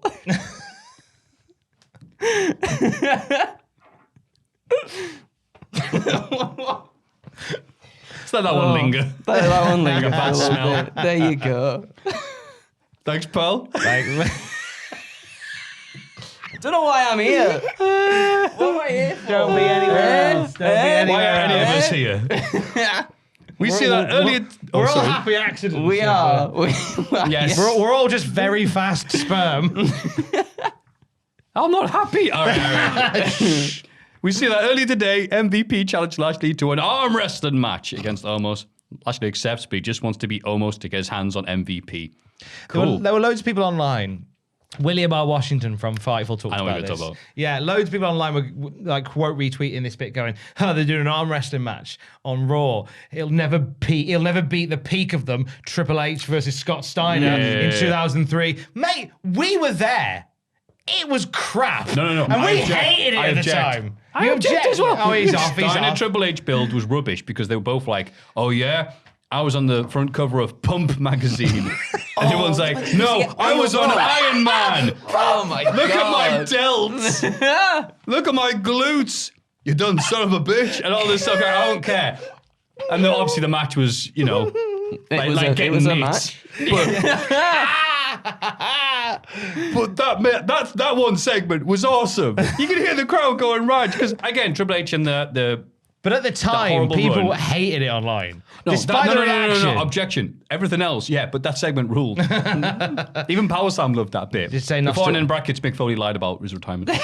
No, because people haven't seen it. It's like, Drake's like, yeah, that's right. I'm going to beat you, Steiner. I'm so strong. Steiner's like, no, Triple H, no. Does that face like, let me know when you're ready to start. And he goes, Nani! And then just beats him. He just does it over and over. All right. Let's one more time. All right, 1, 2, 3, 4. That was awesome. So you take me and you break me and you see I'm falling apart. Rip all Triple H's clothes off. Have a crap match at the Rumble. Yeah. That was what they did. Wrestling fans online, apart from some of the vitriol towards that bit, despite what we're saying, bloody love an arm wrestling contest in a wrestling environment. Do you want some hard evidence of this? Yeah. Hard evidence. Yes, Yeah, sure. absolutely, By the way, yes. By the way, Scott Steiner was also on the front cover of Hard Evidence magazine. And at the same time as Pump magazine, which just sounds like a fart magazine. Right. I went on WWE's YouTube channel, looked up some arm wrestling segments and the views they've got. Okay. So, for example, Sheamus versus Mark Henry arm wrestling challenge, 6.2 million views on that. Right. There's a 22-minute video of WWE's most over-the-top arm wrestling contests. 76 million Over the top views. arm wrestling. That's good. That's good. Yeah.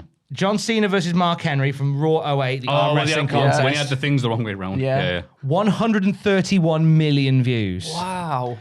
Braun Strowman versus Bobby Lashley, arm wrestling match from 2019, 147 million views. It is the sixth highest viewed WWE YouTube video. And it's an arm wrestling contest. There is something in it. There's a lot of arm wrestling fans who just see the size of the people. These They thumbnails must go, be. whoa, I can't wait to see those 10 seconds of action. There must be some correlation to it. And I think WWE know this, which is why they keep doing it. I think the next evolution of this then is to keep it going and obviously get the hits, is to do, right, almost you big, you bad. Next week, you and me, slap contest. Oh, That would be amazing. That's a great shout. Actually, it wouldn't be if you're Lashley, because obviously he's big and everything, but the size almost hand. His hand is It must be like bigger a than that one person. that hit Sami Zayn at WrestleMania. Yeah. Do you want... It's a shadow over his entire body.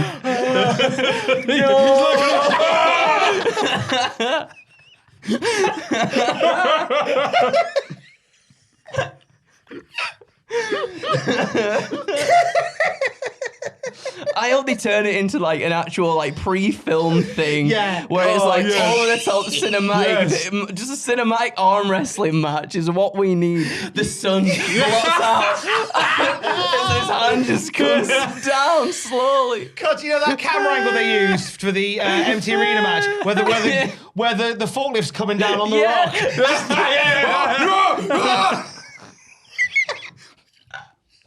Because the shot of the earth and it's a punch of the American shadow. Lashley gets in a pickup. He's like trying to turn the ignition. He's like looking time. outside. I can still run it. I can make an Albuquerque, I'll be all right. As the slap goes down in Vince's office, a little glass of water just shakes. What's that? Some astronauts on the Space Station Houston. Have you seen what's happening at the WWE event? Oh, they're just having a slap Wait, off. you can It's see fine. that all the way from up there? Well, we could see a slap. So I figured it must be almost. Oh, God. Camera pans up and Inoki's just watching That's my in the boy. sky. like Obi-Wan at the end of Star Wars. And a star just got a shooting star just flies past. That's amazing. Oh my god.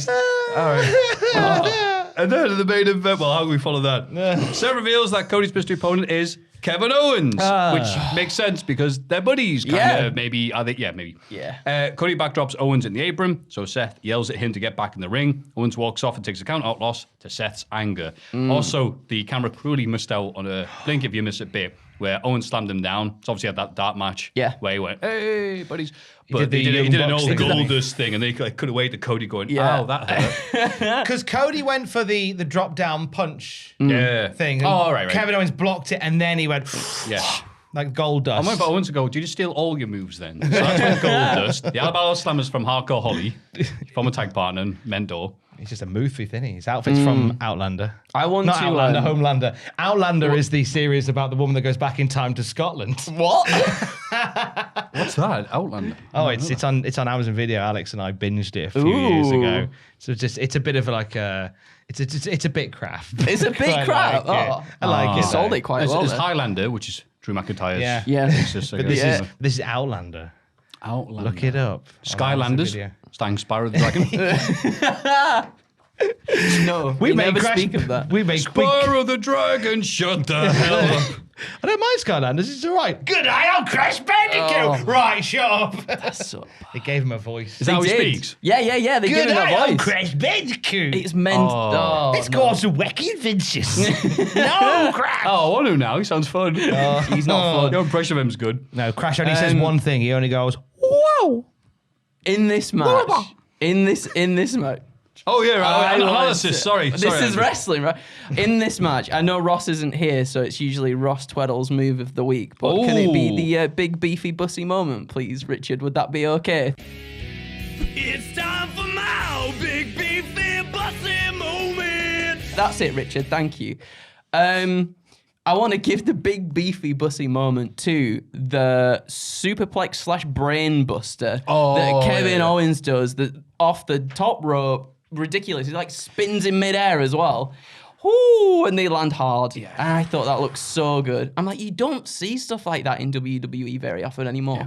And it was really cool to see. And they're two like indie boys, aren't they, doing their indie wrestling on big screen? And I was like, I like that. I didn't like the count out finish stuff. It makes sense in terms of like story stuff when Seth was like, get your fat bottom back in the ring, Kevin, and Kev's like, I'm not having that, not being spoken to you like that. I thought that was a bit naff, but still, like, that move was whoo. You're right. It's one of them. Even those the Crash Bandicoot noises at the end. Whoa! Kevin used to do that bit on PWG. Yeah. Like, the really high angled twisty turny plex, and I was like, I forgot the last time he did that. Yeah, it's great. It was really nice to see. He goes, Cody's here, I'll give him it. Yeah, it's a good shout for a big beefy bussy. Thanks. What was it? Big beefy bussy. Bussing. Are you not seeing the graphic? I sing Batista's theme song and everything. Is this gonna be on the show? Yeah, this will be on the podcast. When's he gonna play? Is he gonna play now? It would have already happened. Thanks, Richard. Thanks, Richard. That was fantastic. Thank you. Bless you, mate. NXT 2.0. Don't take a single second of that out. That was perfect. So stunning. That was so perfect.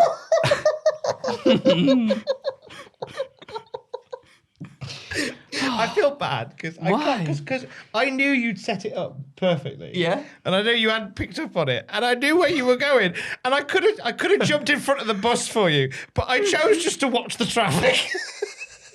Sometimes that's the best way to be, though. Tom sees Maffew got hit by. No! Oh no! Pretty much what I did. Oh, hang on, I'm now to going. No. Hang on, you got rabbit ears. Hang on, let me turn the filters off. Maffew getting hit by a bus. He's got the can't play Maffew. Hit by a bunny bus. Oh my god. We're gonna filter, so it looks like the one from Totoro. Jesus.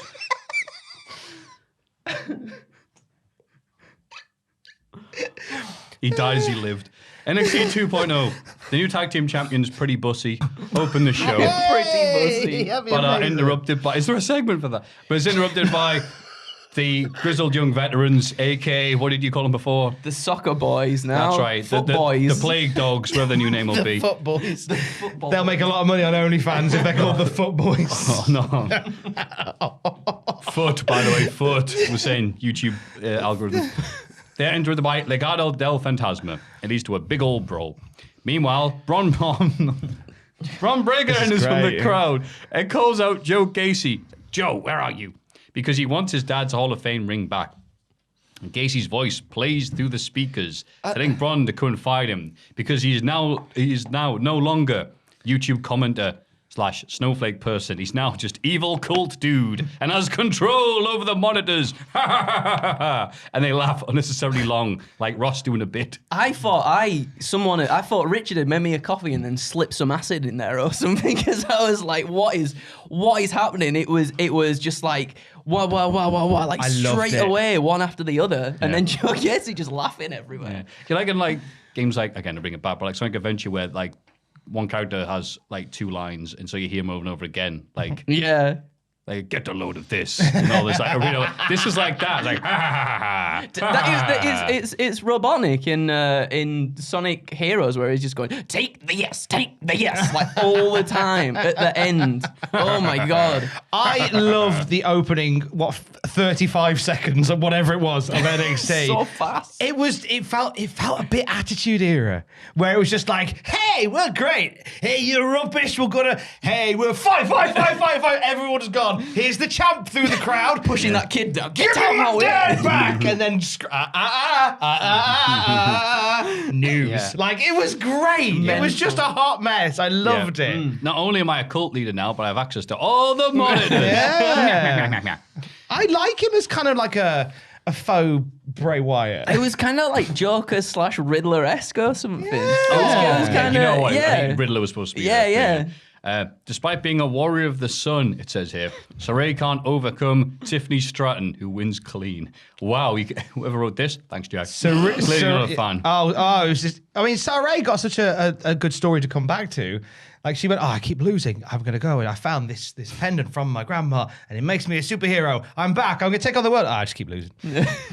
Thanks, Grandma. I need another pendant quick. Maybe she cracks open the necklace and her grandma comes out to help her. Did you think about that? Did you think about that? Because as Ross and you taught me last week, Maffew, you got to fill in the gaps. You got to fill in the gaps with NXT 2.0. They don't give you everything. You've got to make the story yourself, and that's the narrative I'm pushing right now. I mean, Fabian Eichner's not got a lot going on right now, so Fabian Eichner could feasibly play Saray's grandma. Hello, Saray! It's me, your grandma. Why is she Italian? Hey, you're Italian? Like, yeah. Oh. I have been all along. Remember those photos of me? No, I just assumed, All right, fair enough. Why you not win the match? Anyway, in a backstage interview, Grayson Waller blames Sanga for losing the tag gauntlet last week. I think half the people in WWE were in a tag team are feuding with the person they're with. Yeah. They are like the most relatable part of WWE is hating the people you have to hang out with. But this is all right. It's like Grayson Waller's like, that bloody Sanga, all I did was come out and fake an arm injury and do absolutely nothing. It's all his fault. Andre Chase and Buddy Hayward arrived to call this a teachable moment. It was, what do you mean? Because, well, Sanga's right here and heard every word. So he chases Waller at the ring. You go, all right then. Sanga's getting a push. Waller wins. Yep. Is that Sanga done? Maybe Sanga's going to come back as Saray's grandma. Oh, maybe. Oh, there we go. Maybe they're all going to be Saray's grandma. I think it's Sanga that's got like Braun Strowman's clothes on at the moment now, which is really, maybe they just repackage him as Braun Strowman. Well, he's not using them. Strowman. Yeah, fair enough. Yeah. He never left. He's been in all the time as Braun Strowman. That's it. Saray keeps on just rubbing different jewels that she's got. So one of them's got to win. That kid chameleon going through all the different granddads. Sanga's like, are we late? Yeah, look, if you win the match, I'll be whatever. Just, come on, get rid of Tiffany for us. We see a video package for... It's all right, Maffew. For Roxanne Perez, a gamer girl who's ready to make her virtual dreams a reality. She's interviewed backstage, but Toxic Attraction interrupt. JC Jane wants a match with her tonight. They face each other later on, but Wendy Chu pops up on the Tron and trashes Toxic Attraction's locker room. Jane is distracted, which allows Perez to press X and get the win. Whoa. Commentary says, achievement unlocked for Roxanne Perez. Good shout. I think if we were on commentary, we'd have pulled that line out. Almost definitely. I think Wade's like, I hope this character isn't long running. Have to come up with a different bleed nose. Yeah, so in the vignette, she's like, as a kid, playing the games. She's playing 2K22 as a kid, which I thought was wrong. Well, no, that's right. No, she should have been playing SmackDown versus Raw. Yeah, she should have been. Really. or potentially, it depends. I don't think she's old enough for Here Comes the Pain. No, maybe not. How old is she? She's like 23.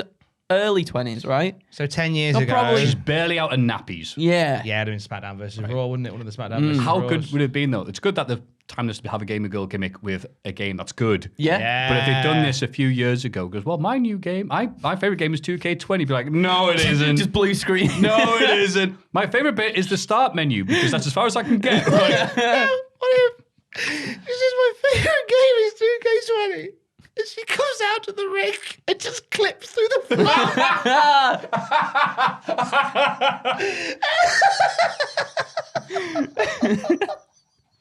they could have done that in the Thunderdome, you're right. That would have been so She walks through the ring and just keeps my on going.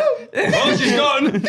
I've got a way to beat Roxanne Perez. Here, have a new jacket for your entrance. She walks out her face. She's not ready to compete. Her face fell off. They do that thing. Do you remember where like they get in the ring, but their legs are just like they just squat constantly, and she's just walking around like the butcher? Yeah. Like a scrap from Abe's Odyssey. Perez trying to do that thing where she's on a ladder that's horizontal. She's trying to come off it. Now she's stuck in a loop. We'll hopefully get this fixed next week. She's climbing up to grab it, and she just spins off into the arena. She just beats her opponents by powerbombing them on the steps in the ring, and then they just like disappear through the ring, never to be seen again.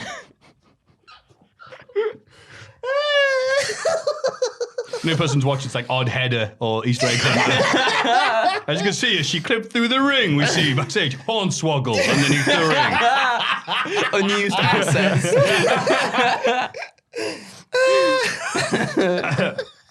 And a sign that says something like Nils the Penguin for Hall of Fame. We don't know what that means yet, but maybe you do.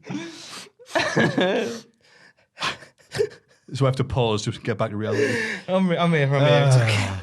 The grizzled young veterans, as they're known for now, lose to Legado del Fantasma. They're not even called No, Grizzled they're Young not. Veterans on this at all. No, they were just, They're just that's what Drake I and said, yeah. Gibson. They were just Drake and Gibson, and they lost their name. They lost the Legado del Fantasma pretty quickly for a tag team that were once acclaimed. So either that means one of two things, on the way to SmackDown or the Dole. Or Oblivion. That's, yeah. Afterwards, Santos Escobar gets on the mic and has a message for Tony D'Angelo. A real leader knows how to take care of business. So he's obviously reading Business your Weekly. your dad's Facebook posts. Picture of Scarface Bugs Bunny. A real leader knows how to. What's up, Duck? Be a picture of a minion, wouldn't it? With like, value who your real friends are. Trust no one, not even your minion. And they've commented going, couldn't be truer. And all underneath it goes, Yeah, so no. true, babe, love you. Yeah. Hope you're okay, hun. Hope you okay? Hope you okay, honey? You okay? Inbox Question me. mark? So it's good when you see that. It's like, it's the one of the Peaky Blinders, and it's a Sun Tzu quote. Sometimes it's necessary to use the empty fortress strategy when dealing with the Rozzers. If you don't know anyone like that, chances are it's you. Yeah. No, yeah. Probably. Incel Jack posts them all the time. Wesley is interviewed backstage and says the last few weeks have been rough. You said it, mate. Yeah. He's interrupted by Zion Quinn, who's like, I'm going to make it even rougher. Meow, meow, meow. He says that Wes doesn't run it straight. Wes is like, what are you on about, mate? So Quinn says they should sell this in the ring. This was weird. Quinn is weird. They have a match. Zion wins. Yeah. That's basically what happens. Wes is like, hey, you're not just picking on me because I'm not got a tag partner now. He's like, that's exactly why I'm picking on you. Wait, you think you're going to beat me just because I'm by my lonesome? Yep. And then he did. Well done, Zion. Nice that job. Wes has been let go because of reasons. I'm kind of intrigued by the story they could tell here, like the climb of Wesley. Like now he's on his own. Like he's just. I kind of hope they lean into it and go, look, this guy came here with his best friend, and that's not the case anymore. He's going it alone. He's figuring it out. Like suddenly, suddenly everything he's known about being a tag wrestler, is gone because he's just a solo guy. And of course, he lost his first match. He's like, oh, I need a break. Reaches out with the ropes. There's no one there. Oh. And then the hologram. Piano music, please. I think you're onto something though, because I think they can lean into it because towards the end of the match he tries to go for a springboard move, but he slips as well, and they can be like, oh, that's his confidence going down the drain because he's not with his tag partner or whatever anymore. Oh, the other way to go around this is Zion Quinn is just a dick. So he's like, wait, you haven't found that your grandfather pebble? Great, do you want a match? No, not really. Great! Another win for me! I don't mind Zion Quinn just being a dick in NXT. Just being a dick to people. I like that, and I would like that. He wasn't very happy. I did a video about who's hot and cold in NXT about 6-7 months ago. Yeah. Let me guess, he was hot. No. No. I said he was cold, and I didn't. And obviously, you say these things to think about it. I woke up in the morning, about two mornings later, and there was a tweet from Zion Quinn, and it was just the Jack Nicholson out in the cold gif. Oh, that's good. Good bants. So I just sent him the Jack Nicholson at the awards thumbs up gif. Picture Jack Nixon on fire. So good luck, friend. Good bants. Good Like, bants. who's cold now? A winning streak of 1. You showed me. I'm nobody. Like, good luck, mate. So, see, I like his look. Like, I like his look. Yeah. If he leans into just being like this bully beef on NXT, just like, I'm cool with that. Let's do it. Let's make some money, man. Go for it. Santos Escobar faces Carmelo Hayes, but loses after being taken out by some shady mafia dude. Who could they be? Who could they be in relation to? Who knows? Wesley. Yep. Afterwards, Carmelo challenges Cameron Grimes to a North American title match. Grimes accepts, but Solo Sikoa hits the ring, takes out Hayes. He tells Grimes that he should have the next title shot, and Grimes looks intrigued. He does have a point. Yeah, he does. Yeah. I was this close to beating you last time. And then shenanigans. Yeah, that's right. That's the name of the dude who came out. Shenanigans Solo came out and distracted us. I like how Solo moves and has the move set of the Usos. Yeah. And they're not over the top with it. It's just the fact that obviously the crowd chant Us. Yeah. But I like the fact that there's this other Uso that's kind of not quite accounted for yet. Yeah. On the periphery. We said this last time. One of the questions were asked us, who would you have like come to NXT? And obviously Solo's been like, I want to make my own path, forge my own legacy. He was like, yeah, but if Roman Reigns appears one time and goes, look, we'll have you in the bloodline if you get the NXT title. It's like, okay, yeah, absolutely, yeah. Yes, sir. That's the story that you tell. Or I love the idea maybe Sorry, eventually. 2 seconds. I thought it was someone's phone vibrating. It's a low-flying plane. Please carry on. It could be a low-flying phone. It's almost his hand. That's just in a plane. Faster! Obviously, you can pilot a plane. Why wouldn't he? Good job, I got those lessons. Blotting out the Then, don't be ridiculous. Stop being silly. In the car park, Tony D'Angelo denies being responsible for the attack on Escobar. But later on, Fantasma tries to leave the building and finds that Tony has clubbed their car and left their dead fish on the windscreen. He's honestly such a rascal. I'll get it out of the way. My old man film Please beef. do. I'm glad you're A mentioning this. dead fish in The Godfather represents that someone's deed. Not, I'm coming to get you. Yeah. It's a message. The guy who you were messing with, your friend, he's now sleeping with the fishes. This is him now. He's a dead fish. That's your mate. Yeah. That's not saying I'm going to kill you. I don't want to do a note like, hi, this is Jimmy the Hat. I have killed your friend. Ha ha ha. By the way, he drowned. Sincerely, Jimmy the Hat. This is my address. Send that to the post and the FBI like, we got him. How? What? So they send like a fish. It's like a mafia invoice. Right. So my issue, and then I went on Twitter and people gave me replies and I went, no, you don't get what I'm saying, but I'm going to leave it alone. Yeah, he hasn't killed anybody. Shouldn't be a dead fish. No. It's like almost going, I've killed somebody, but, and I'm really sorry, condolences, here's a nice bit of fish for you to have. I was like, this is still fresh. In your tum-tum. But I was like, no, this is recent. It's still cold. Fresh. It's fresh. Oh, great. Christians. All right. Do you want to go and eat? All right, great. Unless this results, of course. I go, they got the reference wrong and Tony comes out next week. I didn't get it wrong. And you're like, well, you have killed someone. Yeah. I'm going to walk through the Granger Market later, go past the fishmongers and just call the police. There's a mass murderer! Getting bad vibes from this fishmonger. And then Natalia wins a match against Tatum Paxley. Later, she's confronted backstage by Nikita Lyons, who reckons she can beat her. Natalia says she can't wait to put Lyons in the sharpshooter, but Lyons says that she isn't scared of that because she's flexible. Mm-hmm. She certainly is. It's a smart idea having a yoga gimmick where it's like you put them in a stretch and it's like, Yeah, nothing. more. The crowd all went, whoa, as she said, I'm flexible. And I was like, okay, I get it. Yeah. Quite fancy her. Like she's great. She's great character. Quite fancy her. Yeah, she's got. It's a good. I like the power gimmick as a thing. Like it's an imposing figure in the women's division that isn't just like sort of like most giants in divisions are just like, I don't say much, I do a throw and a slam and a boo.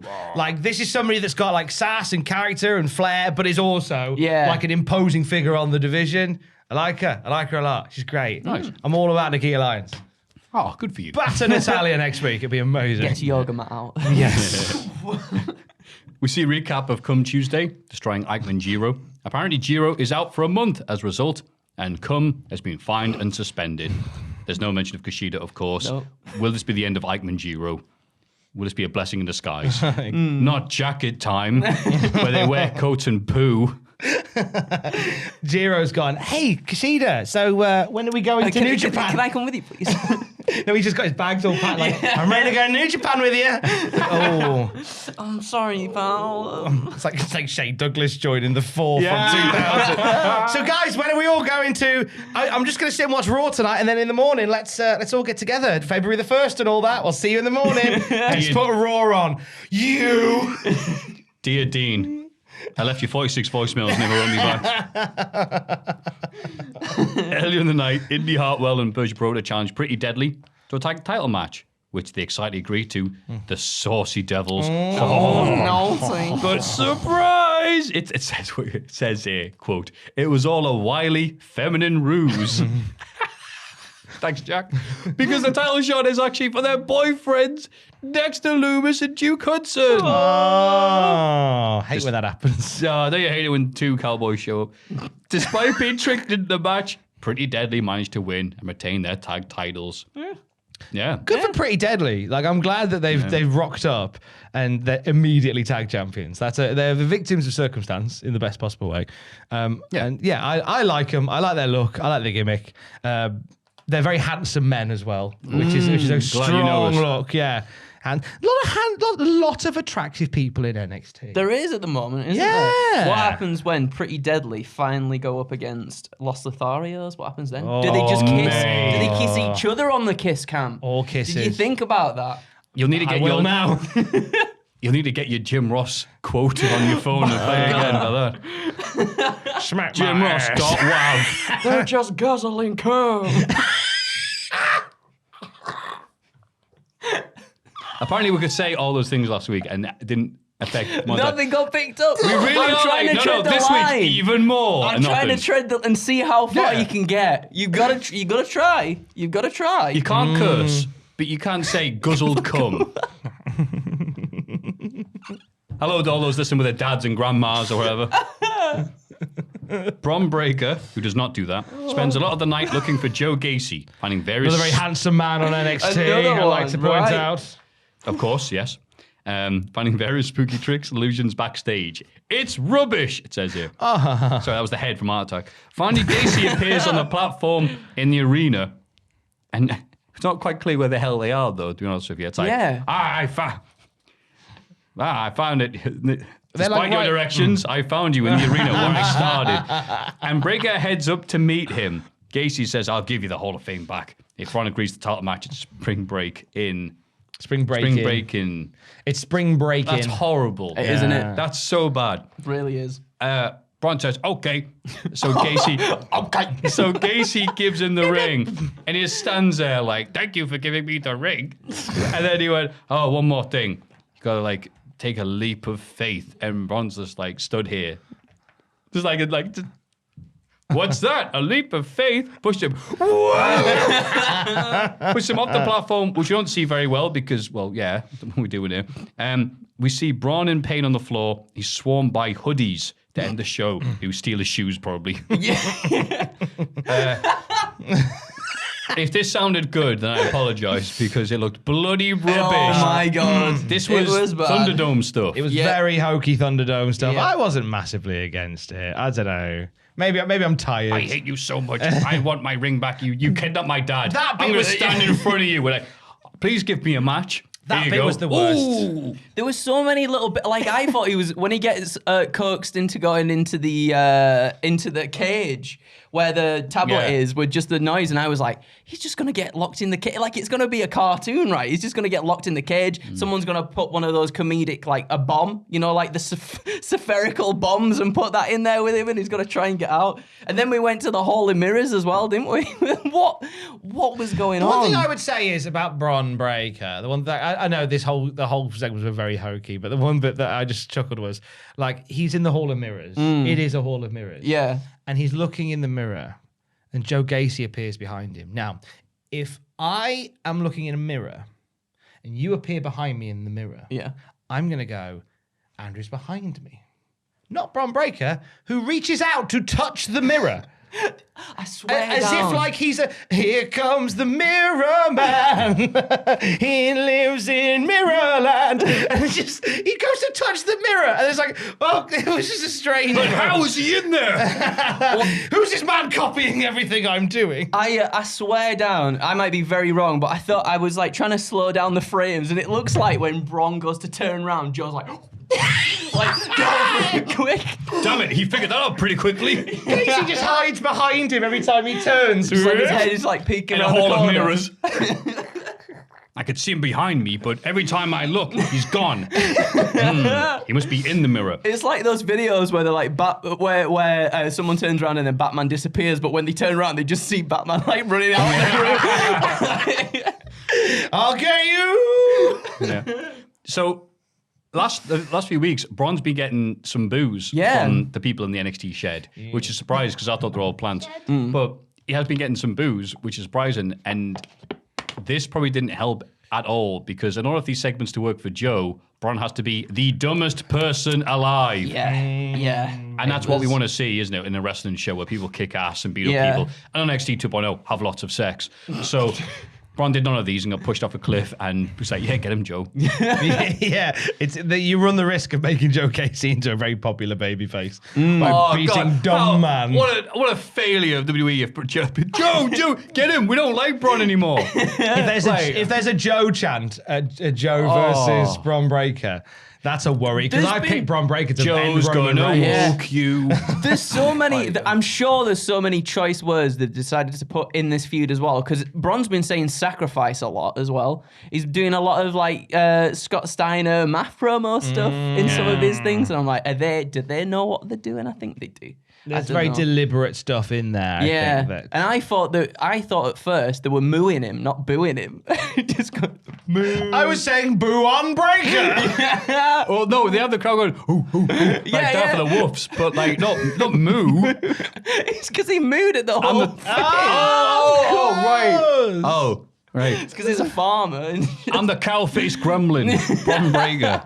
That story. It's a new thing.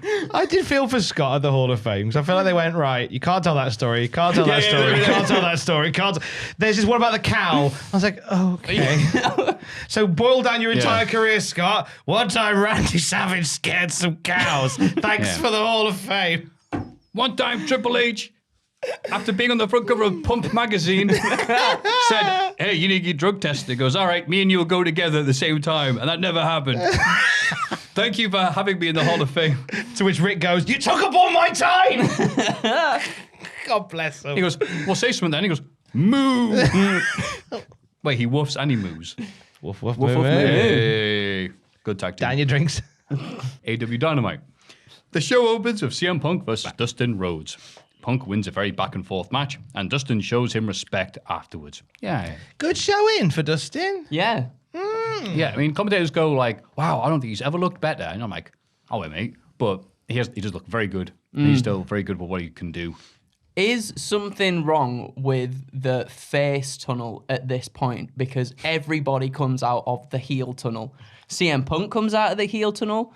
Dustin comes out of the heel tunnel. And then later on, Adam Page comes out of the heel tunnel as well. Whoops. I believe there's the light bulb's gone in the heel tunnel. Oh, is that what Or it in is? the face tunnel. Yeah. The bulb's gone. And it's one of those jobs where Tony keeps going, I'll get round to it. I'll get do it round to it. later." I'll do it tomorrow. I've got to go pick up a special bulb. And they don't deliver them, so I've got to go to the man in town. And I've got this to do today. Yeah, Rhea Ripley was filming something backstage, so I just got to that one. I didn't even notice that. Well done for spotting. Yeah, but that and yeah, like CM Punk was doing little heelish maneuvers and stuff as well. I thought being a little bit of a naughty boy, a bit of a cocky boy. But at the end, it was nice when they did a hug and kissed, kiss again. I like to kiss my cam. As Punk leaves, he's interrupted by Hangman Page coming out the wrong tunnel. You're right. They stare each other down, and it's like, hooray! We're not getting Cole Page again. No. Pay-per-view then. Phew. Yep, good. Yeah. Yeah, buzzing. Add a bit, Really, yeah. really good. Excited for that. No. Earlier today, we see Wardlow arrive for his match against The Butcher. He's stopped by Smart Mark Sterling, who explains that MJF has demanded Wardlow be escorted in handcuffs by a security team at all times. Also, he's pig poo. Yay. Yeah, that's what he said. And then Moxie, Danielson, and Yuta defeat Dante Martin, Lee Moriarty, and Brock Anderson. Oh, good match. Anderson. Yeah, just a highlight reel. Yeah, it was. For these lot. Really, really was. Regal There was saying he was being like, oh, I feel like the Carpenters. Yes, I put in my notes, Regal on commentary singing The Carpenters, on top of the world, He's looking been- down on creation. He's been so good recently on commentary. It feels like he's let go a little bit more, and he's being a little not necessarily daft, but he's just having a good time, isn't he? It was good. Excalibur was like, wow, you really know your stuff. You know what? You could say that you were a wrestling observer. He goes, No. No, I wouldn't say that. Corey Femel to dismiss the point and go, well, that's our name. Why would he be called that? He can't call himself a wrestling observer. Well, the thing is, we own the name Wrestling Observer, and we're not connected to AEW. I mean, we might. But that's be. not true, though, is it, Dave? I mean, They bought you that Windows 95 PC from all the money they gave you. still works fine. And in other news, beep, beep, beep. So that's my page. sorry. Oh, good, my mini CD player is arriving tomorrow. I like Lee Moriarty trying to get a bit of a chance to look good. Yeah, because and it's his everything, 'cause- hometown, isn't it? Yeah, and also he's like, wait, you're looking for a up-and-comer guy, Yeah. bit young, likes a stretchy wrestling. That's me. Can I come too? Just Moxie wound up the window. Oh, yeah. Not just yet. Backstage, the Young Bucks are dressed normally for once. What? Because they're sad about losing the FTR. Cole, O'Reilly, and Fish remind them that they can't be beaten as a unit. And they've all lost recently. So Cole wants to prove it by making an open challenge for a 10-man tag match next week. And O'Reilly's like berating them, going, what happened to you guys? We lost last week to the Jungle Boy and crew. Fish went, did we? Yeah. Oh. Fish is like, no one cares. And then Tony Khan brings out president of New Japan, whose name I'll just butcher, so I'll move on. They've interrupted by Adam Cole again, just after the segment he was just in. Yeah. It's a bit of weird pacing there, but Adam Cole on the Tron. He wants to make the big announcement himself, presumably because the dude doesn't speak English very well. And AEW New Japan Super Show will take place June 26th in Chicago, named Forbidden Door. He'll also reveal that on Rampage, he'll take on Ishii, an Owen Hart tournament qualifier. Nice. Okay, That's cool. Cole and Ishii. Yeah. I like that a lot. Is this kind of this with this show? Is that the end of the term, the parlance Forbidden Door?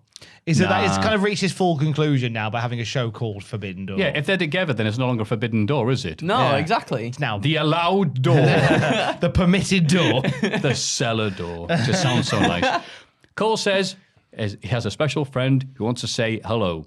And the major announcement is Jay White, who enters and takes the mic from Tony and says, this isn't about AEW New Japan. It's about the Undisputed Elite and the Bullet Club. But it's like, cool, are you here full time then or what? Yeah. Well, What's we already done this a few months ago. Has he only had one match on AEW so far? I think he had 2 matches. 2? Yeah.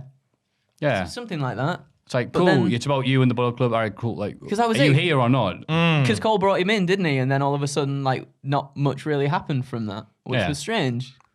So maybe more stuff's going to happen now, building up to this show. I think so. But what I also think is TK should have a wrestler called Major Announcement doing an army gimmick every Wednesday. Here he is again. Major Announcement. That's the thing. When he's like, Tony Khan will make a major announcement, there's just a conveyor belt of like these people, faceless people called Major Announcement that he makes like every day. I like that. I like that a lot. Before Wardlow's match with The Butcher, MJF cuts a promo from a private box high in the arena, as last seen in 2001 at WrestleMania X7 with the WWE wrestlers. He demands that Wardlow enter to no music. Wardlow wins, so later MJF pays Jake Roberts to take him out because he says, you know what, you're not just a pig, you're a snake. And I'm like, bloody hell, if you had another animal to that, it'd be a chimera. Roberts cuts the promo. It's interrupted by Lance Archer. He says he doesn't need the money to beat up Wardlow, and he puts away the envelope the money's in, and then as they cut away, Sean Spears is seen grabbing it. I like that. Jay Roberts says, I've been paid to take Wardlow out. Cut to like a restaurant. Oh, this is not what you meant. yeah, we had a great time. We had a great night. That's not what I asked. You can't trust a snake. Oh, right. MJF's like, yeah, that's your whole thing, right? Your entire career, right? He gets his dinner. He gets his dinner, and he's like, oh, it's butterflied. I didn't order butterfly. No, I would have well done, and it's raw. You can't trust a steak. Oh! Wow. I've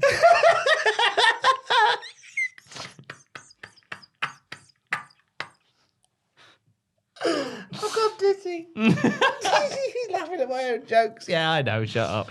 That was a journey.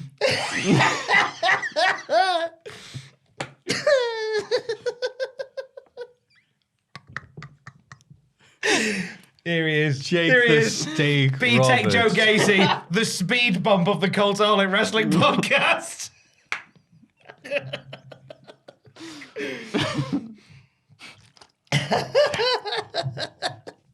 Carry on. I'm trying. Yes, you're right, I am. Cool.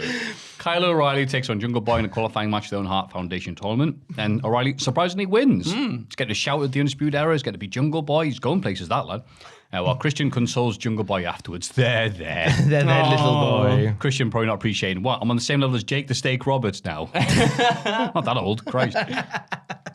Anyway, it was an all right match. Yeah, it was fine. I don't know. Maybe I'm reading into it. Are they teasing or are they looking towards Christian maybe moving away from Jurassic Express? I think he has to. We had a match the other day. Was it on Rampage? And he lost. And then there was a backstage segment with he and Jurassic Express, and he kind of just like he got frustrated, shook it off, and just walked away from them and whatever. And then on this one, he came out to console Jungle Boy, and he was kind of like, he was just like, idiot. Just like not really. Idiot. Yeah, not kind of looking frustrated again. He's like, don't there, me. He's going to go, there. I'm tender to you, not the other way around. Yeah. But I don't know. Maybe I'm reading too much into things or whatever. I do that's very half often. the fun, isn't it? I do There's very gaps often. in the Exactly. storytelling. Yeah. But I don't know. I think you're right. I think he does. Maybe Jungle Boy will turn around and go, oh, I'm sorry, Christian Cage. Please tell me about success in wrestling. Andy Henry takes on Hook, who makes his Dynamite debut, while Tony Nese watches on with Mark's. Oh, who cares? Hook dominates, but Danhausen comes out from under the ring and tries to curse him again. Hook ignores him and then wins.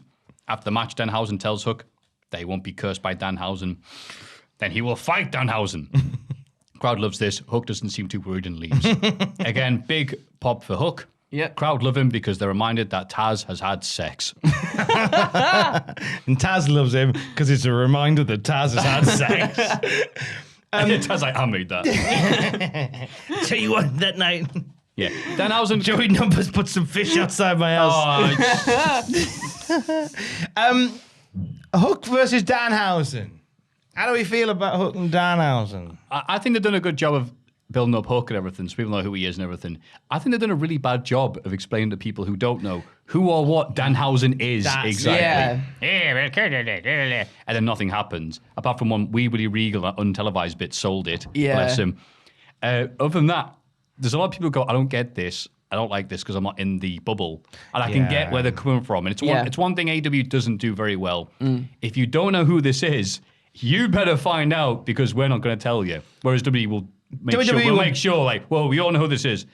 Let's play this video package 3 times just so they're sure. Yeah, to the nth degree, they'll build a character from the ground up most of the time and go, this is what their values are. And WWE have that thing was like, this might be someone's first time watching the show. Whereas AEW's like, in comics where it goes, if you want to know about this, then read all these issues in this little speech bubble. I am very excited to see this match happen, and I absolutely agree with both of you. I think this is when they do have the match, I think that'll be the point where people will get Danhausen. Like he's finally allowed to like do all the things that he does well, because if people don't really know how good he actually is in the ring either, like he's really athletic and pulls out some really creative moves and stuff. I don't know whether Hook should be his first opponent though.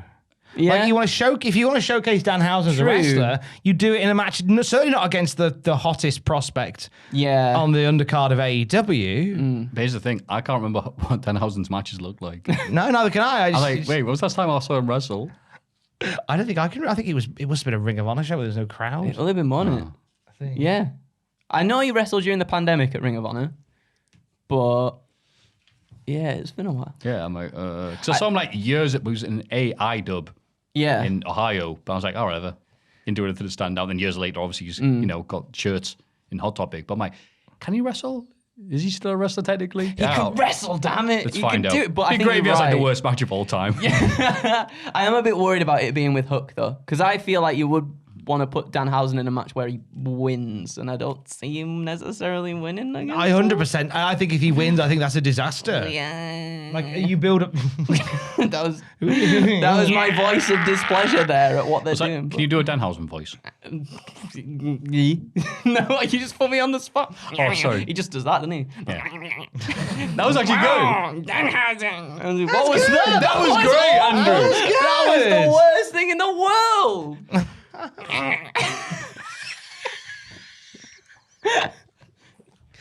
Go on. Hey, Danhausen, what's your favorite Sonic game? Sonic 2. That's good. That's good. That's mid. Curse Maffew, quick. Curse TikToks. Cursed.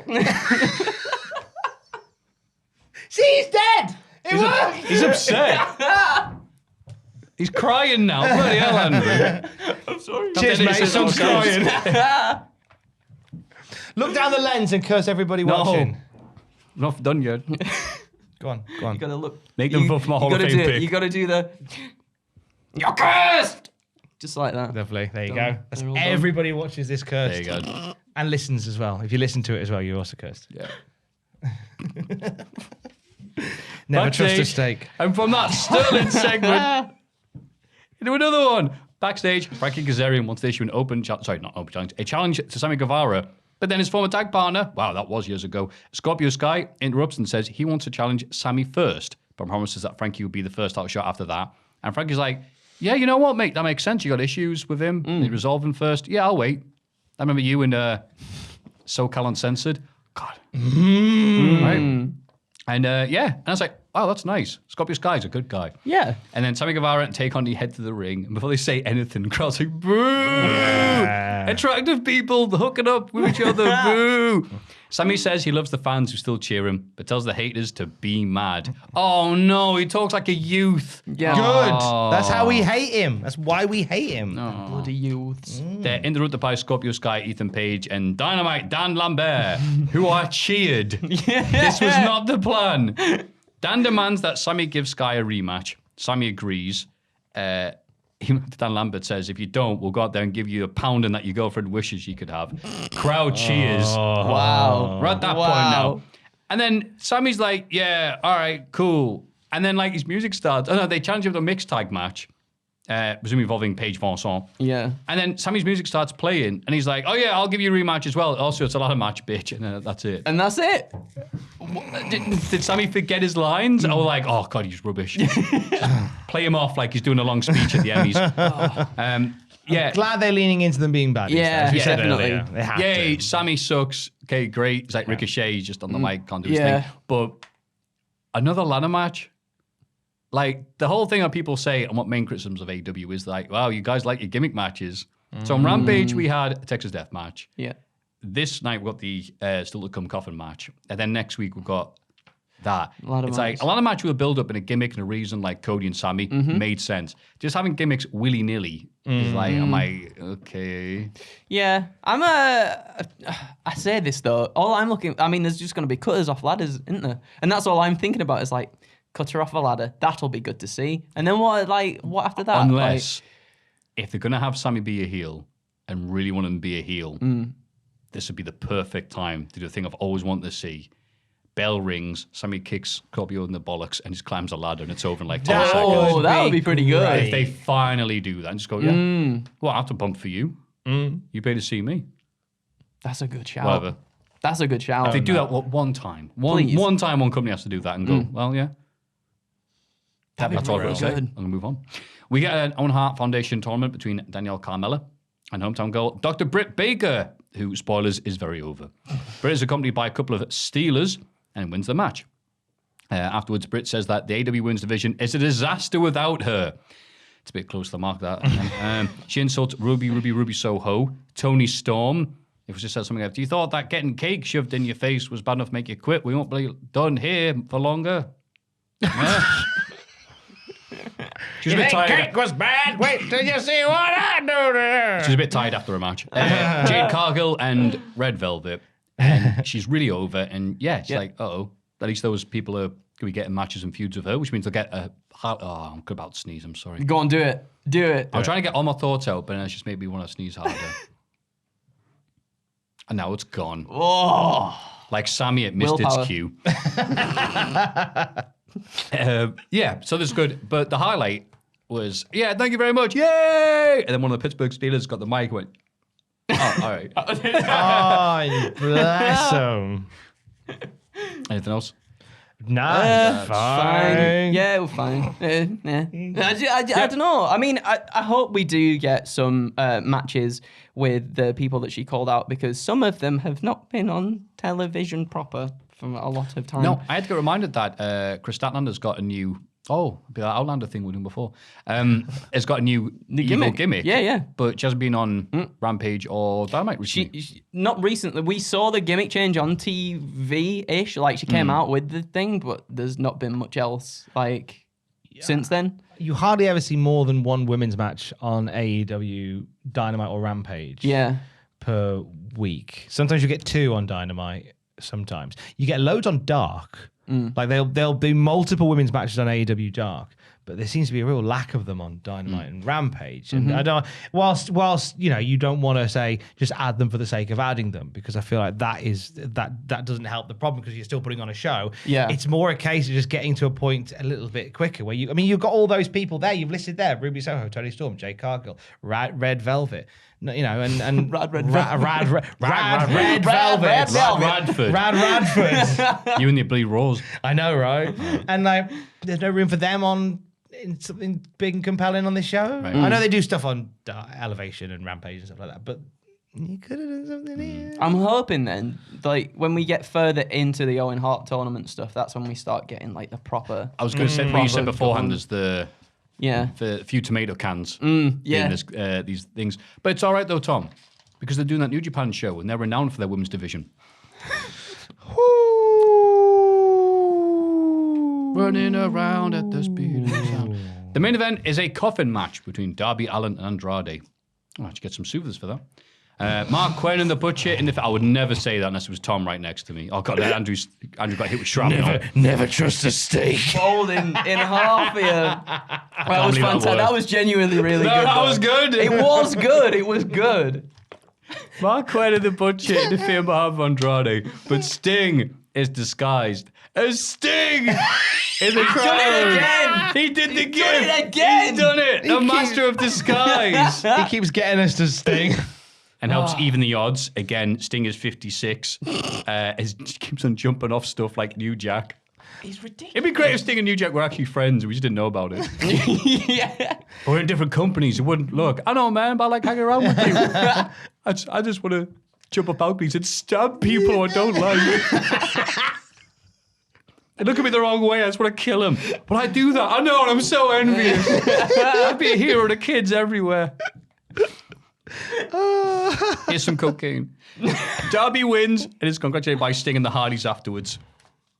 Yeah, There you go. You know what? Darby does all these wacky bumps, but he does them so often. I'm like, yeah, Darby got killed and got himself hurt. Yeah. Sting did a dive. Sting did a dive. Thanks. Also, there were thumbtacks on the lid of the coffin. On the inside. And Andrade made it close clear, I am absolutely not touching these at all, so somebody else could get dunked on them. Yeah. Low key, like the spot where Darby was going into the coffin and he was fighting out of it, and Andrade sort of got in the coffin with him, pulled him up, and then staggered backwards up the ramp with him for an air raid crash. So that was a fun little bit. Like that. I like this. At least this gimmick was like, oh yeah, they've been feuding for ages. A long time. Just hopefully like the end of it, just to send people happy. Yeah. And on to other this is things. it. And then the Hardys appear at the very end going, yeah, we're on the show. Did you see Jeff's space boots? He's got like some space boots on. It was really What do weird. you mean space boots? I don't know, like his shoes, right, at the end. You know these like really cool shoes or whatever they are where they've got no laces, but like these bits here, they're like so far out. Oh. God. There's a bit in Sonic 2 when Sonic's over a cliff and he sees Knuckles' feet in shot. There was a bit where Sonic was looking at his shoes going, I just want to say you got really cool shoes. Yeah. It didn't happen. I went, all right, yeah, just think to myself then. We all thought it. There we go. That was the Week in Wrestling. Let's have a rummage in our mailbags. Let's have a little look in the mailbag. Before the questions, a big happy birthday to Barb from San Francisco. We couldn't squeeze in the question from her son, Javon, but wanted to wish her the very best from all the team at Cultaholic. Thank you, Bob. Happy All the birthday, best, Bob. Happy birthmas. Surname's Wire. Nice. Number 1. G'day, lads. You guys used the idea of wrestling matches going up in gears. Warpage. Describe how much certain wrestlers will put in a match and build it. With this, it seems like how certain feuds of wrestlers will have earlier matches be only in the second or third gear to tease future matches, with the idea that they don't fully blow their load too early and allow build to later matches. So I ask, has there been a feud where early on you were excited for it and thought early on that they were saving the higher gears for later matches, but you realise, oh no, this is all they've got, or they can't get past third gear, and the feud fizzles out. I find this with a few Miz feuds. He's good at what he does, but I feel in bigger feuds, he can never get to higher gears, and that in the end, his good promo work can only cover so much. That's a good question. Hope all is well. Cheers, Pat from Sydney, Australia. Thank you, Pat. Much appreciated. Thank you. I know one that I can think of. AJ Styles and Shinsuke in WWE. Oh, that's a good pick. Yeah, that just like, that went nowhere, did it? It just went to who can kick whose balls harder. And that was pretty much it. That was during that time when they were having like super shows every 2 weeks. Yeah. So a lot of feuds got stretched over unnecessarily, because then that and Samoa Joe versus AJ Styles felt the same way. You got Wendy. Yeah, I forgot about that. Yeah, and then the third pay-per-view after that, he's knocking and no one was answering at that point. So It was, yeah. good one. Matt versus Jeff Hardy, almost every time. Every time, with the exception maybe of the deletion stuff. Once they got to TNA, once they got their stride and put that piece of magic together, they threw themselves into that, and that was great. But I'm talking like whenever Matt Hardy and Jeff Hardy feuded in WWE, it was like this weird anti-chemistry, and the matches, whilst there were build behind them, you have the match and it would just fall flat. And they'd really put some effort into the build. There's one in particular. We talked about it on that tier list we did of every flipping WrestleMania, where it's like Matt like burns down Jeff's house, kills his dog, turns his back on they're gonna fight. Really flat match. They just don't mesh. And a few times they tried to put them together in different circumstances, and it's just nothing. Can I also add Triple H versus Randy Orton from 2004? Ooh. They would get better. Yeah. I don't know whether. I mean, they had the title match at Unforgiven, where Orton dropped it to Triple H again. And was that kind of it then? That was because it. then that was kind of the build towards They Batista, realized wasn't it? they don't. Hang on, this is just not the right role for you, Randy. And that ultimately gave us Batista. No, so it worked out all right. But we went, wait, face Randy Orton? Oh, this is way too much too soon. Sorry about that. And then on the Randy Orton thing as well, maybe I'll chuck in Randy and Kofi. Yeah. That barely got out of second gear. Oh, I mean, the matches and segments were good. It's just the end result was. Yeah. I thought the matches they had in Kofi's title run for Kofi Mania, I thought they were pretty abysmal matches. Randy and Was it? Kofi. Oh. Yeah. When Kofi was WWE champion, Randy just wasn't invested. And the matches I think the issue were wasn't the crowd like half into Randy because he's permanently over. Yeah. a little bit. I think they were all, I remember them being okay. I don't think them being like bad or anything. Maybe I Well, remember. It's been a them while since I wrong. watched them. I thought Maybe, well, in terms of like Pat says, like the second or third gear stuff, maybe it just never really got out of that. It was kind of just, it was just there rather than like really ramping up to something that, you know, You're expecting you kind of something. remember. Yeah. Right. Like I would go with FTR versus Lucha Brothers from this year because a really good I love shout. both teams for different reasons. I thought, okay, this could be great, and it was that was definitely a second gear feud, but they kept on going, and then even in Mexico, they're like, all right, cool, now doing a ladder match. I'm like, oh no, really? Like I don't want to see you do these wacky things. We just have this match in my head that's really good that just didn't Just a happen. straightforward Yeah. match that you know they'll Yeah. knock out the blocks. And related to what Pat from Sydney said, Miz versus Daniel Bryan, when they finally did it years later, because it built on the greatest promo of all time from the Miz. Oh, this could be so good. And then again, Miz talking the mic, great. But they're like, all right, Miz, same issue we had with Edge and all those other times, like Randy Orton as well. He's had some stinkers. We'd say, all right, now wrestle 15 to 20 minutes. Like all the other dudes is like, Miz can't do that. No. Miz is good for a good 10-minute match. He could do his thing, but like, now that's right. Like Harley Race did. It's like, no, Triple H, we can't all be you. Yeah. He's not one for the epics. No, he isn't, which is fine. Yeah. No, because But- everybody does everything. But they keep on casting him in these roles he's not suited for. No. Bless him. How about yourself? So FTR. Yeah, and that's Lucha my one off the Brothers. top of my head. that's a good one. Yeah. Because I just thought this could be so FTR good. and And it was Luchas. like, can this feud be over so we can go back to having good matches with other people? Again, they weren't bad, but just third gear, like this guy says. Cool. Third gear. Yeah. People say fifth gear is third gear for smarmy. In the Tokyo Dome. Number 2.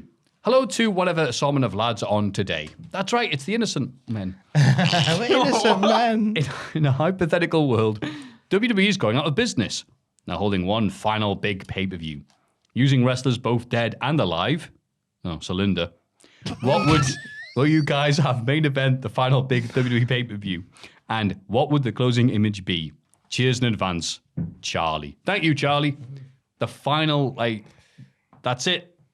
End of. Done. You bring back God, and you have Vince McMahon versus God one final time. Yeah. God has to God wins at the end, and then has to manifest himself though for the final shot as he calls for Omos's hand to come down and squash the arena to end everything. WWE. What, God in that squat position. It's still 50-50. Like, oh, can God do it? I like that the hand of Omos is what probably ends WWE for good. No, but that's it. God's like, I'm not strong enough. It's like, don't worry. Someone's here to help. Looks, who was it? Is it Bruno? Is it Austin? Is it Rock? No, it's Alex Riley.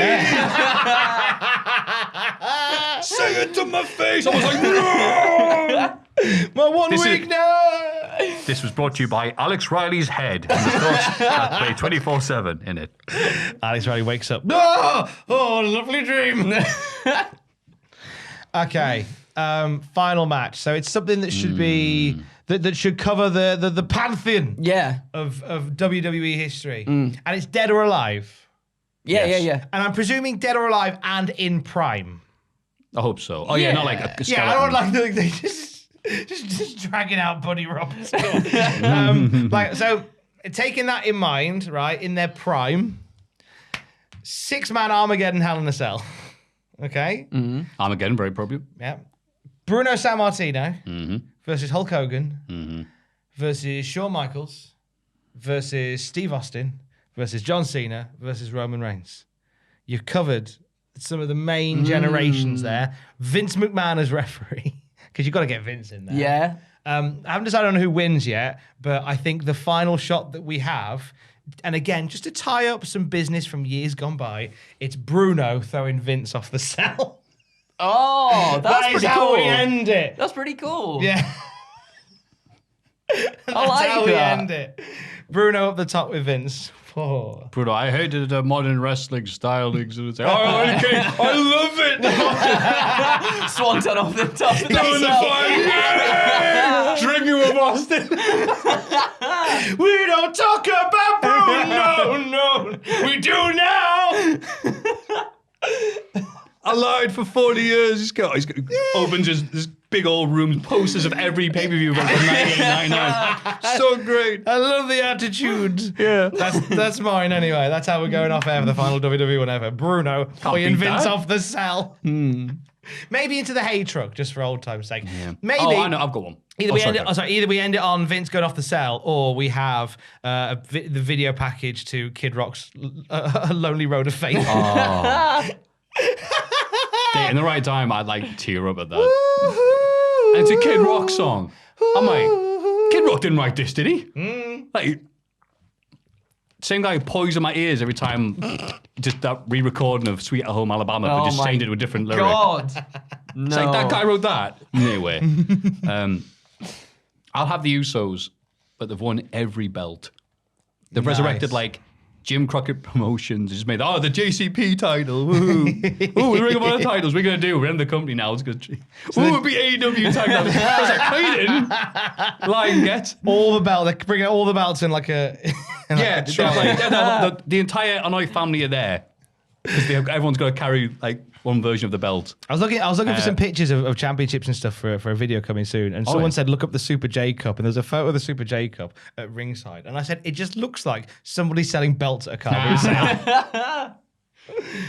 That's right. Yeah, Sasuke won it because every promotion involved had their version of light heavyweight title. Yeah. And then Normal Dragon won it, but then he also had, it was like the UWA middleweight or an NWA middleweight title that he held for years. And he goes, Brian, so bring this along with me. And then he won the WWE Cruiserweight title. Poor bloke, get all that through customs. I was going to say, So why not great. just have Ultimo Dragon? Just close everything out with every single belt, like you were saying with the Usos. Oh, no, but then, no, sorry. Okay, So the there's more, Usos, there's the more, Usos there's more. have all of them. All It goes, the belts. The bloodline. Who can possibly beat up? But the Usos were mint. Bloody mint we are. Look at that. There's proof in the I pudding. want them to say exactly what you're Bloody writing mint there. we are. Yeah. You know, we're the Usos, and we're bloody men we are. We are the cock of the north. And all this stuff. And then, like, Braha comes out and he's like, all right, what, you and the Anvil? Oh, that'd be great. And goes, no. Me and Shawn Michaels. And it's like, the sexy hearts. All right. Okay, yeah. Wow. That's good. Because that'll be the only way to end it, like those two teaming up and having a match. And winning all the belts of the Usos? Yeah. How do they win the match? Super kicks Jay, who then launches himself right into Brett in the sharpshooter. Beautiful. You can have him in the sharpshooter, and Sean can just keep continuously super kicking him in the face. And that's good. Even better is he's doing that, writing in pain, and Sean's going, I think I'm cute. I know I'm sexy. We haven't won yet. Your songs are playing. I know. Brett's got him in the sharpshooter. Brett's got Jimmy in the sharpshooter. Jay tries to run in, and it's a super kick. And then he dances. Nice. And he goes, what are we going to do? And Jimmy puts him a sleeper hold. He goes, oh, no, you don't. No, not Brett's rope. The strongest of the ropes. My one weakness. That's a great question. That was a great question. That was good. Thank you. Number 3. Tope con, hey up, lads. Long time watcher, second time submitter. Ooh. I recently attended a Comic Con in Telford. That was the same weekend as WrestleMania. At the event, there were AEW stars Sammy Guevara, Tay Conti, Kyle O'Reilly, and Bobby Fish. There was a Q&A with all 4 wrestlers during the event. I learned 2 major things. 1. After an audience member asked what their thoughts were about Cody potentially going to WWE, all 4 wrestlers dodged the question with joke answers. Tay Conti brushed off saying, I did not know that. It's news to me. This made me think that Tony Khan has explicitly told the AEW roster not to say anything about the Cody situation. I think, I haven't heard anything from them, have they? They haven't been tweeting anything or saying anything on social media. About the Cody situation. Yeah.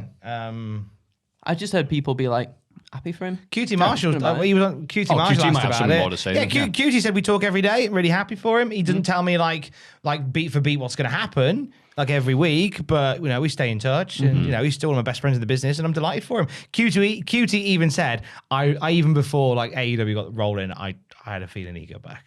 So like, Oh, everyone's we all say smart that now, after don't we? in We all say hindsight. Yeah, of course you did. And also, Sammy and Tay are just as unlikable off screen as they are on screen. Especially Sammy. Every question someone asked, he replied with a witty comedy answer. Oh, we hate it when people reply with our For example, someone asked what his least favorite move to do was, and his answer was, any move I have to take. And this went on for the whole event, which got very little reaction. Oh, well, I'm glad the Telford Comic Con people paid for that. I hope they booed him. I have said this before, but keep up everything you guys do, and please never stop. You bring me great joy every week with this perfect pro wrestling podcast. Oh, thank you. Enough of that. My question is, what do you think is better, bread or toast? From Huddersfield Town forward, Andy Puth. Oh, thank you, pal. Shut up, Andy. Thank you, Andy. Toast. Toast. Agreed. A bit of bread, you're like, that's just a lazy snack, isn't it? Yeah. But you put it in there, put some butter on. That's a meal. I agree. Also, toast can hold. Say you say, "Wow, what do you fancy? Tuna mayo sandwich or whatever, right? In bread, yeah. You have a sandwich. That's fair enough. Okay. It can get soggy. It gets soggy quicker than toast. That's right. I say you go for toast. Also, when you make a toasty, so much better, isn't it? When you got the toasted bread, everything's melted Heat inside. makes things better. It does. Agreed. It keeps the heat in as well with toast. Yeah. It's just toast is the best. It's like an Eskimo's of food. Yeah. So, Tom, you look up at your phone. It's just. I was just checking whether it was Andy Booth from Huddersfield Town or not, whether that was a joke name. Oh, a recurring thing is people now. It's a new gimmick. It's if we 'cause- didn't have enough on this bloody show. Is that people, if they don't want to send their names in, they send in a favourite town forward or midfielder from usually 90s or early 2000s team. Fair enough then. Sorry, we should have said that. No, that's fine. The one day we got a real one from Andy Cole. I I checked because Alex's sister's partner is a Huddersfield Town fan. So I was like, oh, if that's yourself, that'd have been nice. Bless you, Tom. That's the reason Poor I was naive checking. Tom. I Well, know, it says right? it was I know. Andy Booth, so. Anyway, it depends. It depends where. I'm going to go toast. Good. I'm going to stick with toast. Toast feels more like a substantial meal than bread. Agreed. Yeah, and it's a shame you had a bad time with Sammy and Tay and people selling stuff. But Yeah. but like it's bad sometimes if you have like a bad experience meeting someone and it's like just it could be someone's just bad day, not to be in the prime condition or whatever. Like have you ever had that where you've met someone and they'll be a dick, and then you meet them and they're like, oh, that's actually great. Yeah, you. How do I forget our origin story Our every origin time? story. Yeah. Well, you know what? I don't care about Jans. Let's move on. Thank you very much for sending these fantastic cheers. Thank you so questions, much. thoughts, and everything else from all the great teams from Huddersfield Town to West Ham to all of them. To Australia. To Australia. Yeah. Yeah, thank you, Sydney FC. Probably don't exist. If you have any thoughts or queries, please send them to mailbag@cultaholic.com.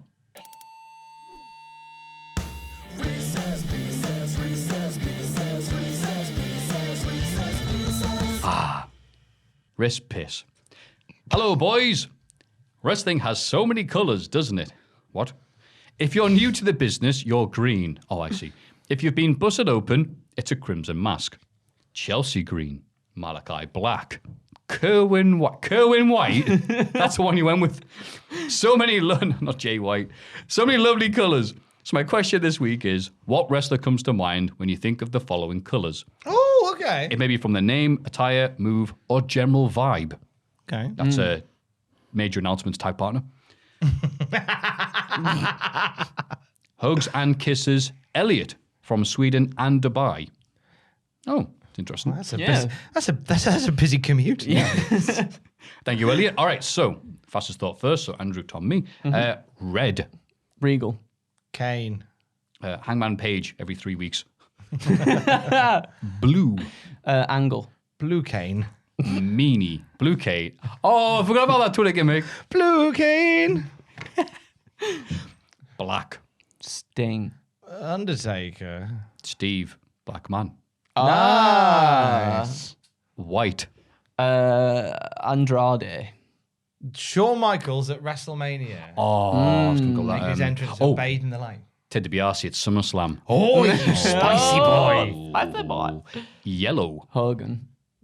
Gold dust, but early gold dust, because I'm a bit colorblind and he looked like he was yellow. Yellow dust. That's what you get at the back. That's what you get at the bottom of a pack of Doritos.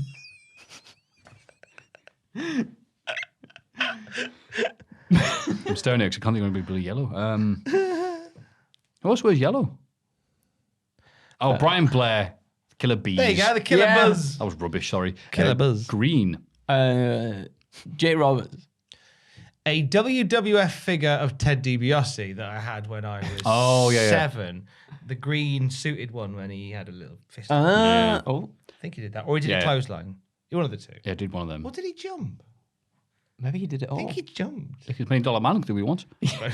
Green, Omos. Purple. Flair. The artist formerly known as Prince Ikea. Oh,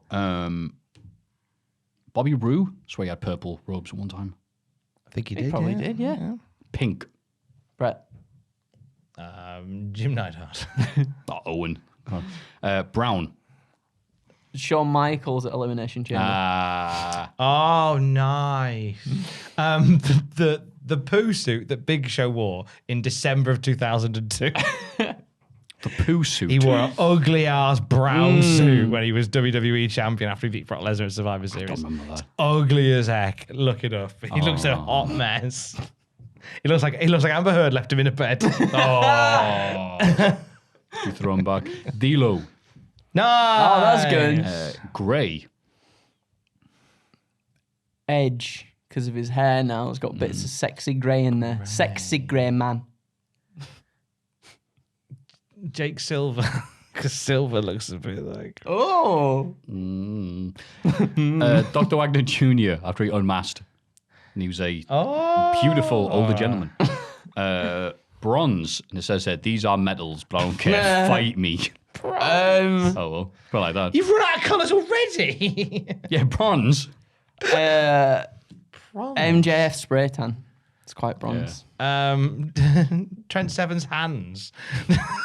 After a spray tan. Yeah. I was like, every mid-card in 2010. Silver.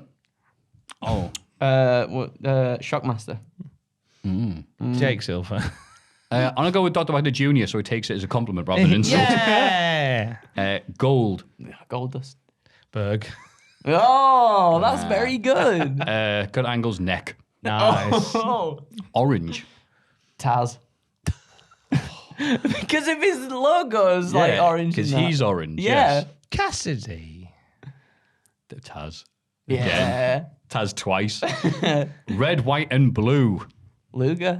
The Lex Express. Yeah. Lacey Evans in a few weeks' time. She'll be your hero.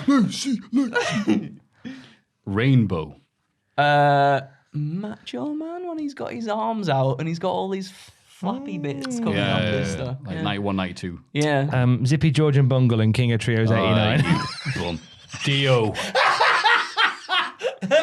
Jesus. We're going to win King of Trios, Jeffrey. Oh, are we? We've just taught Bungle how to do choke slam. I'm very good at it, Zippy. There's no Rainbow. Break his twagger, George! Rainbow is a TV series that You probably made its see? debut during World War II. You see, Rainbow. It's a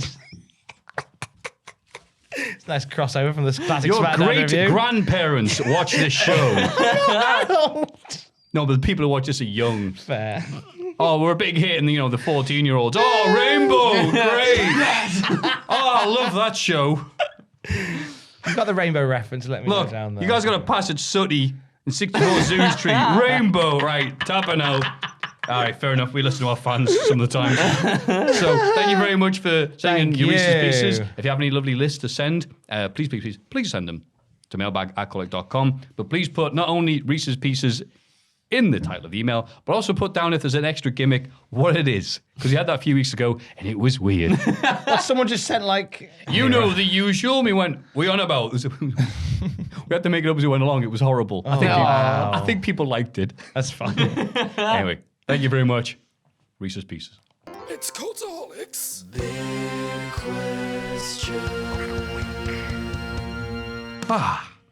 What a lovely, long, silly podcast.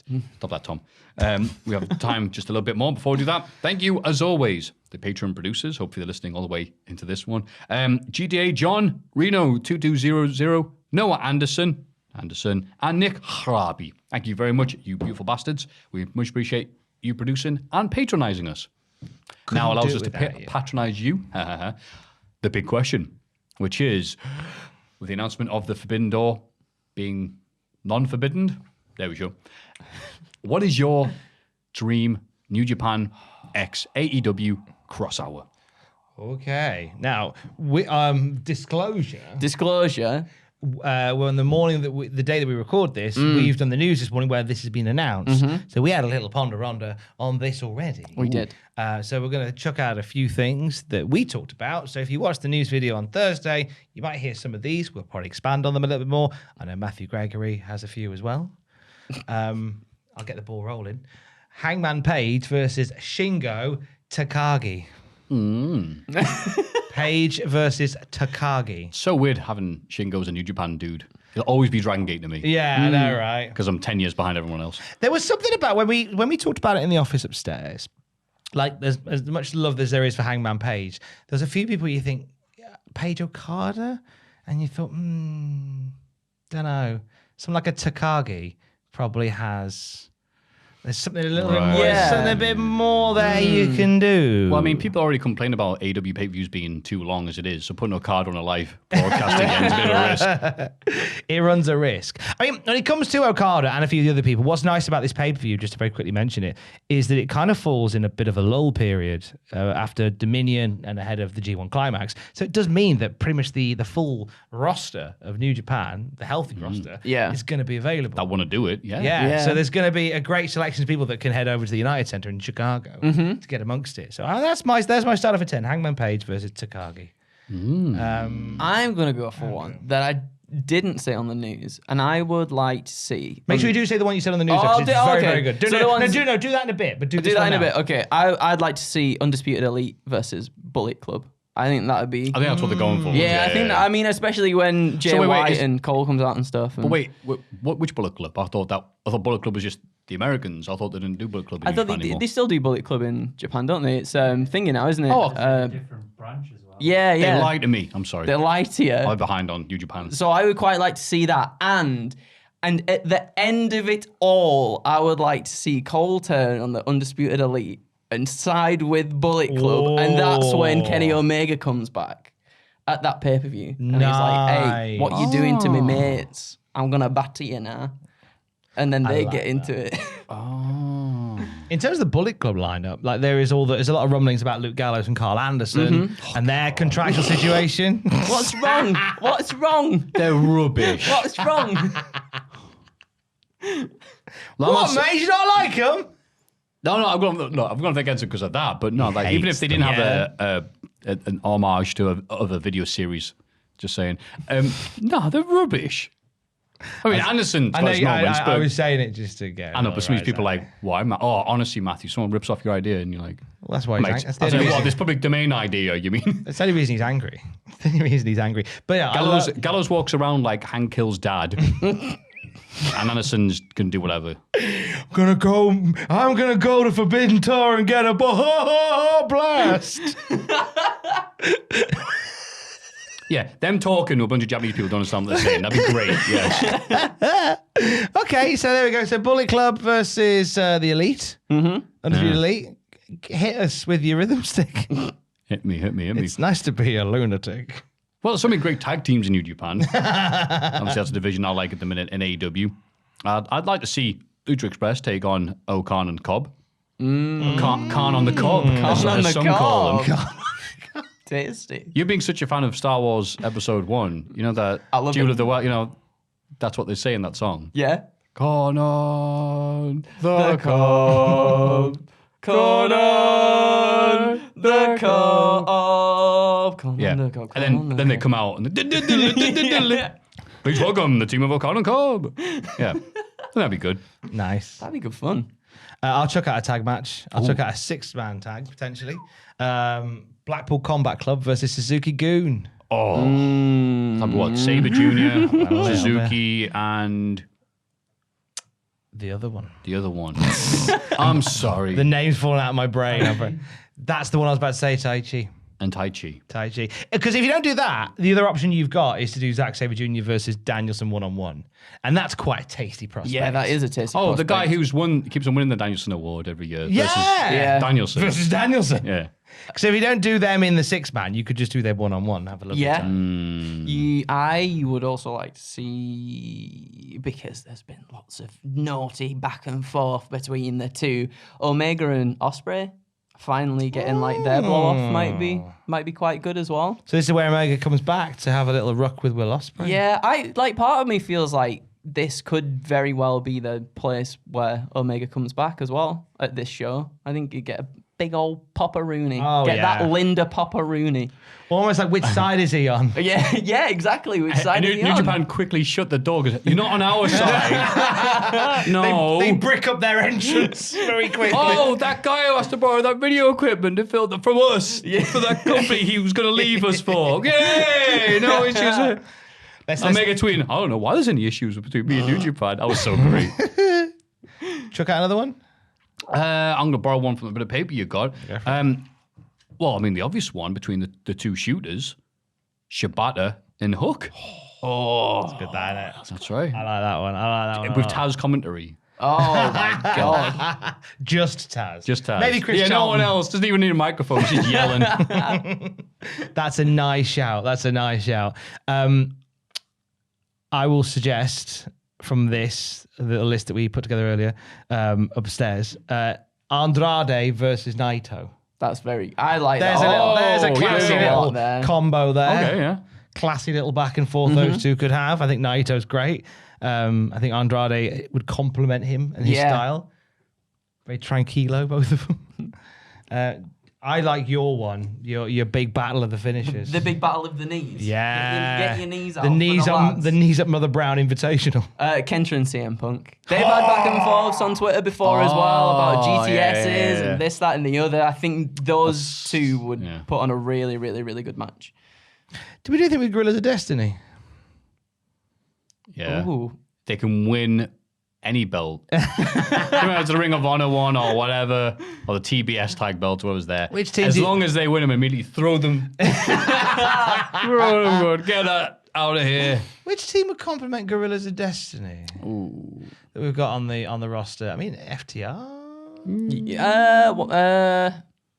I think they're good ones. Santana and Ortiz. Santana Ortiz is a Might be good quite shout. good. Proud and powerful. Any mix of Team Taz? You could do Just me then. Ricky Starks. I think Starks would be good. The whole New Japan's very stable based. So Yeah. I think AEW borrows from that heavily. I think it's not negative. But yeah. I'm going to chuck out two here that Jack Atkins came up with. Oh, okay. From Cultaholic.com. He's also my co-host on the Cultaholic Classic Raw review every Monday. He suggests a little bit of lightheartedness. Toru Yano versus Orange Cassidy versus Danhausen in a rubber chicken on a pole match.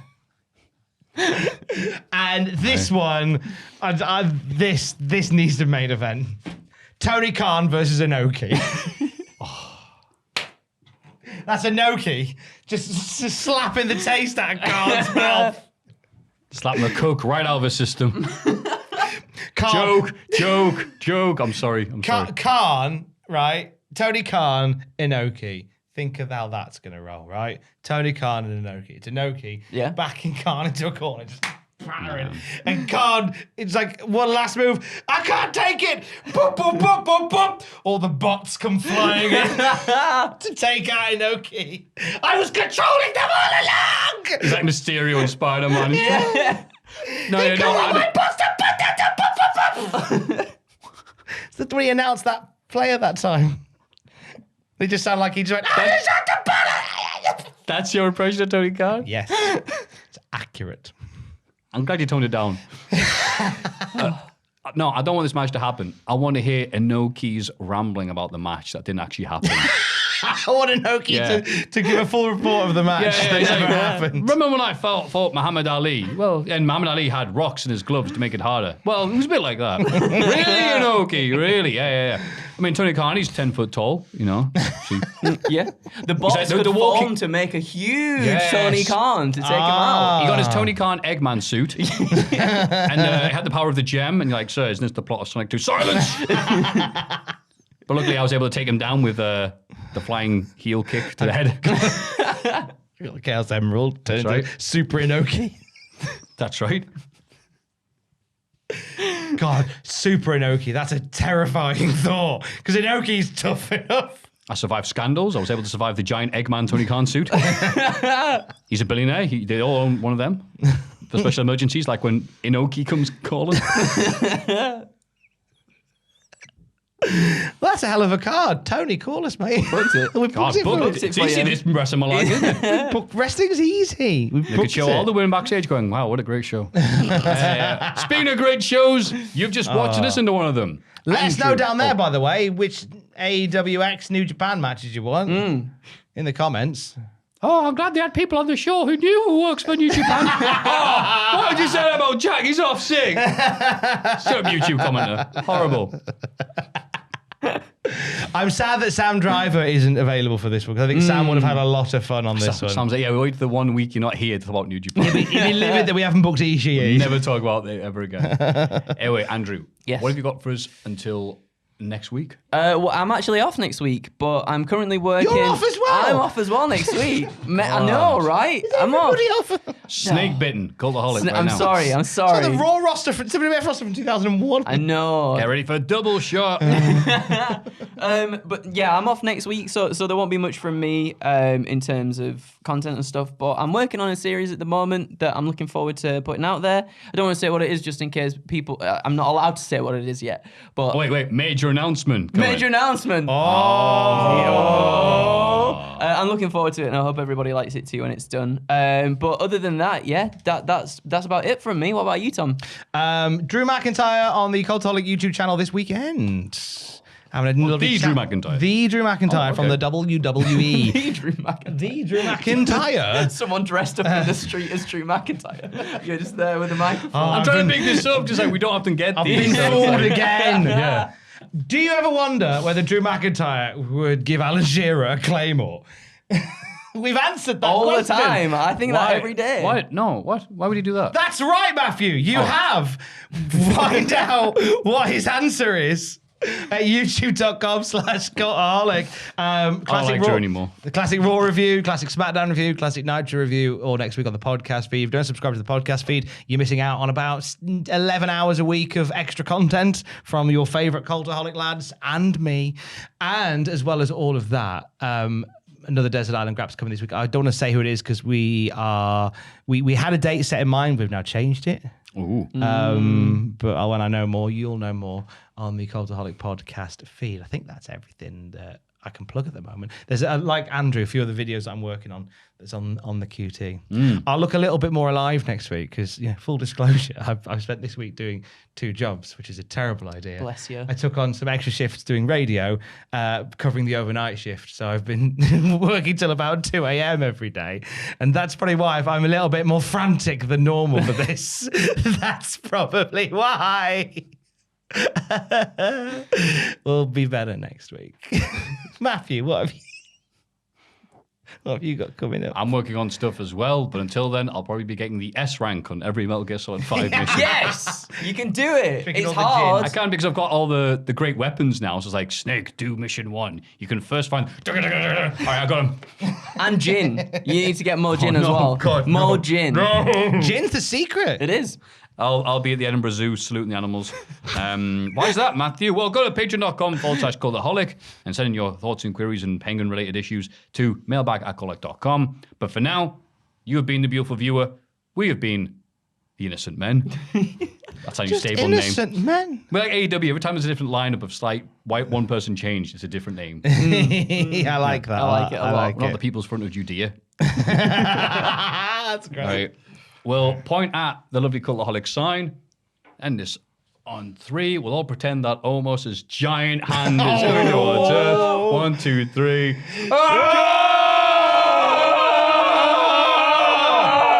Never trust a steak.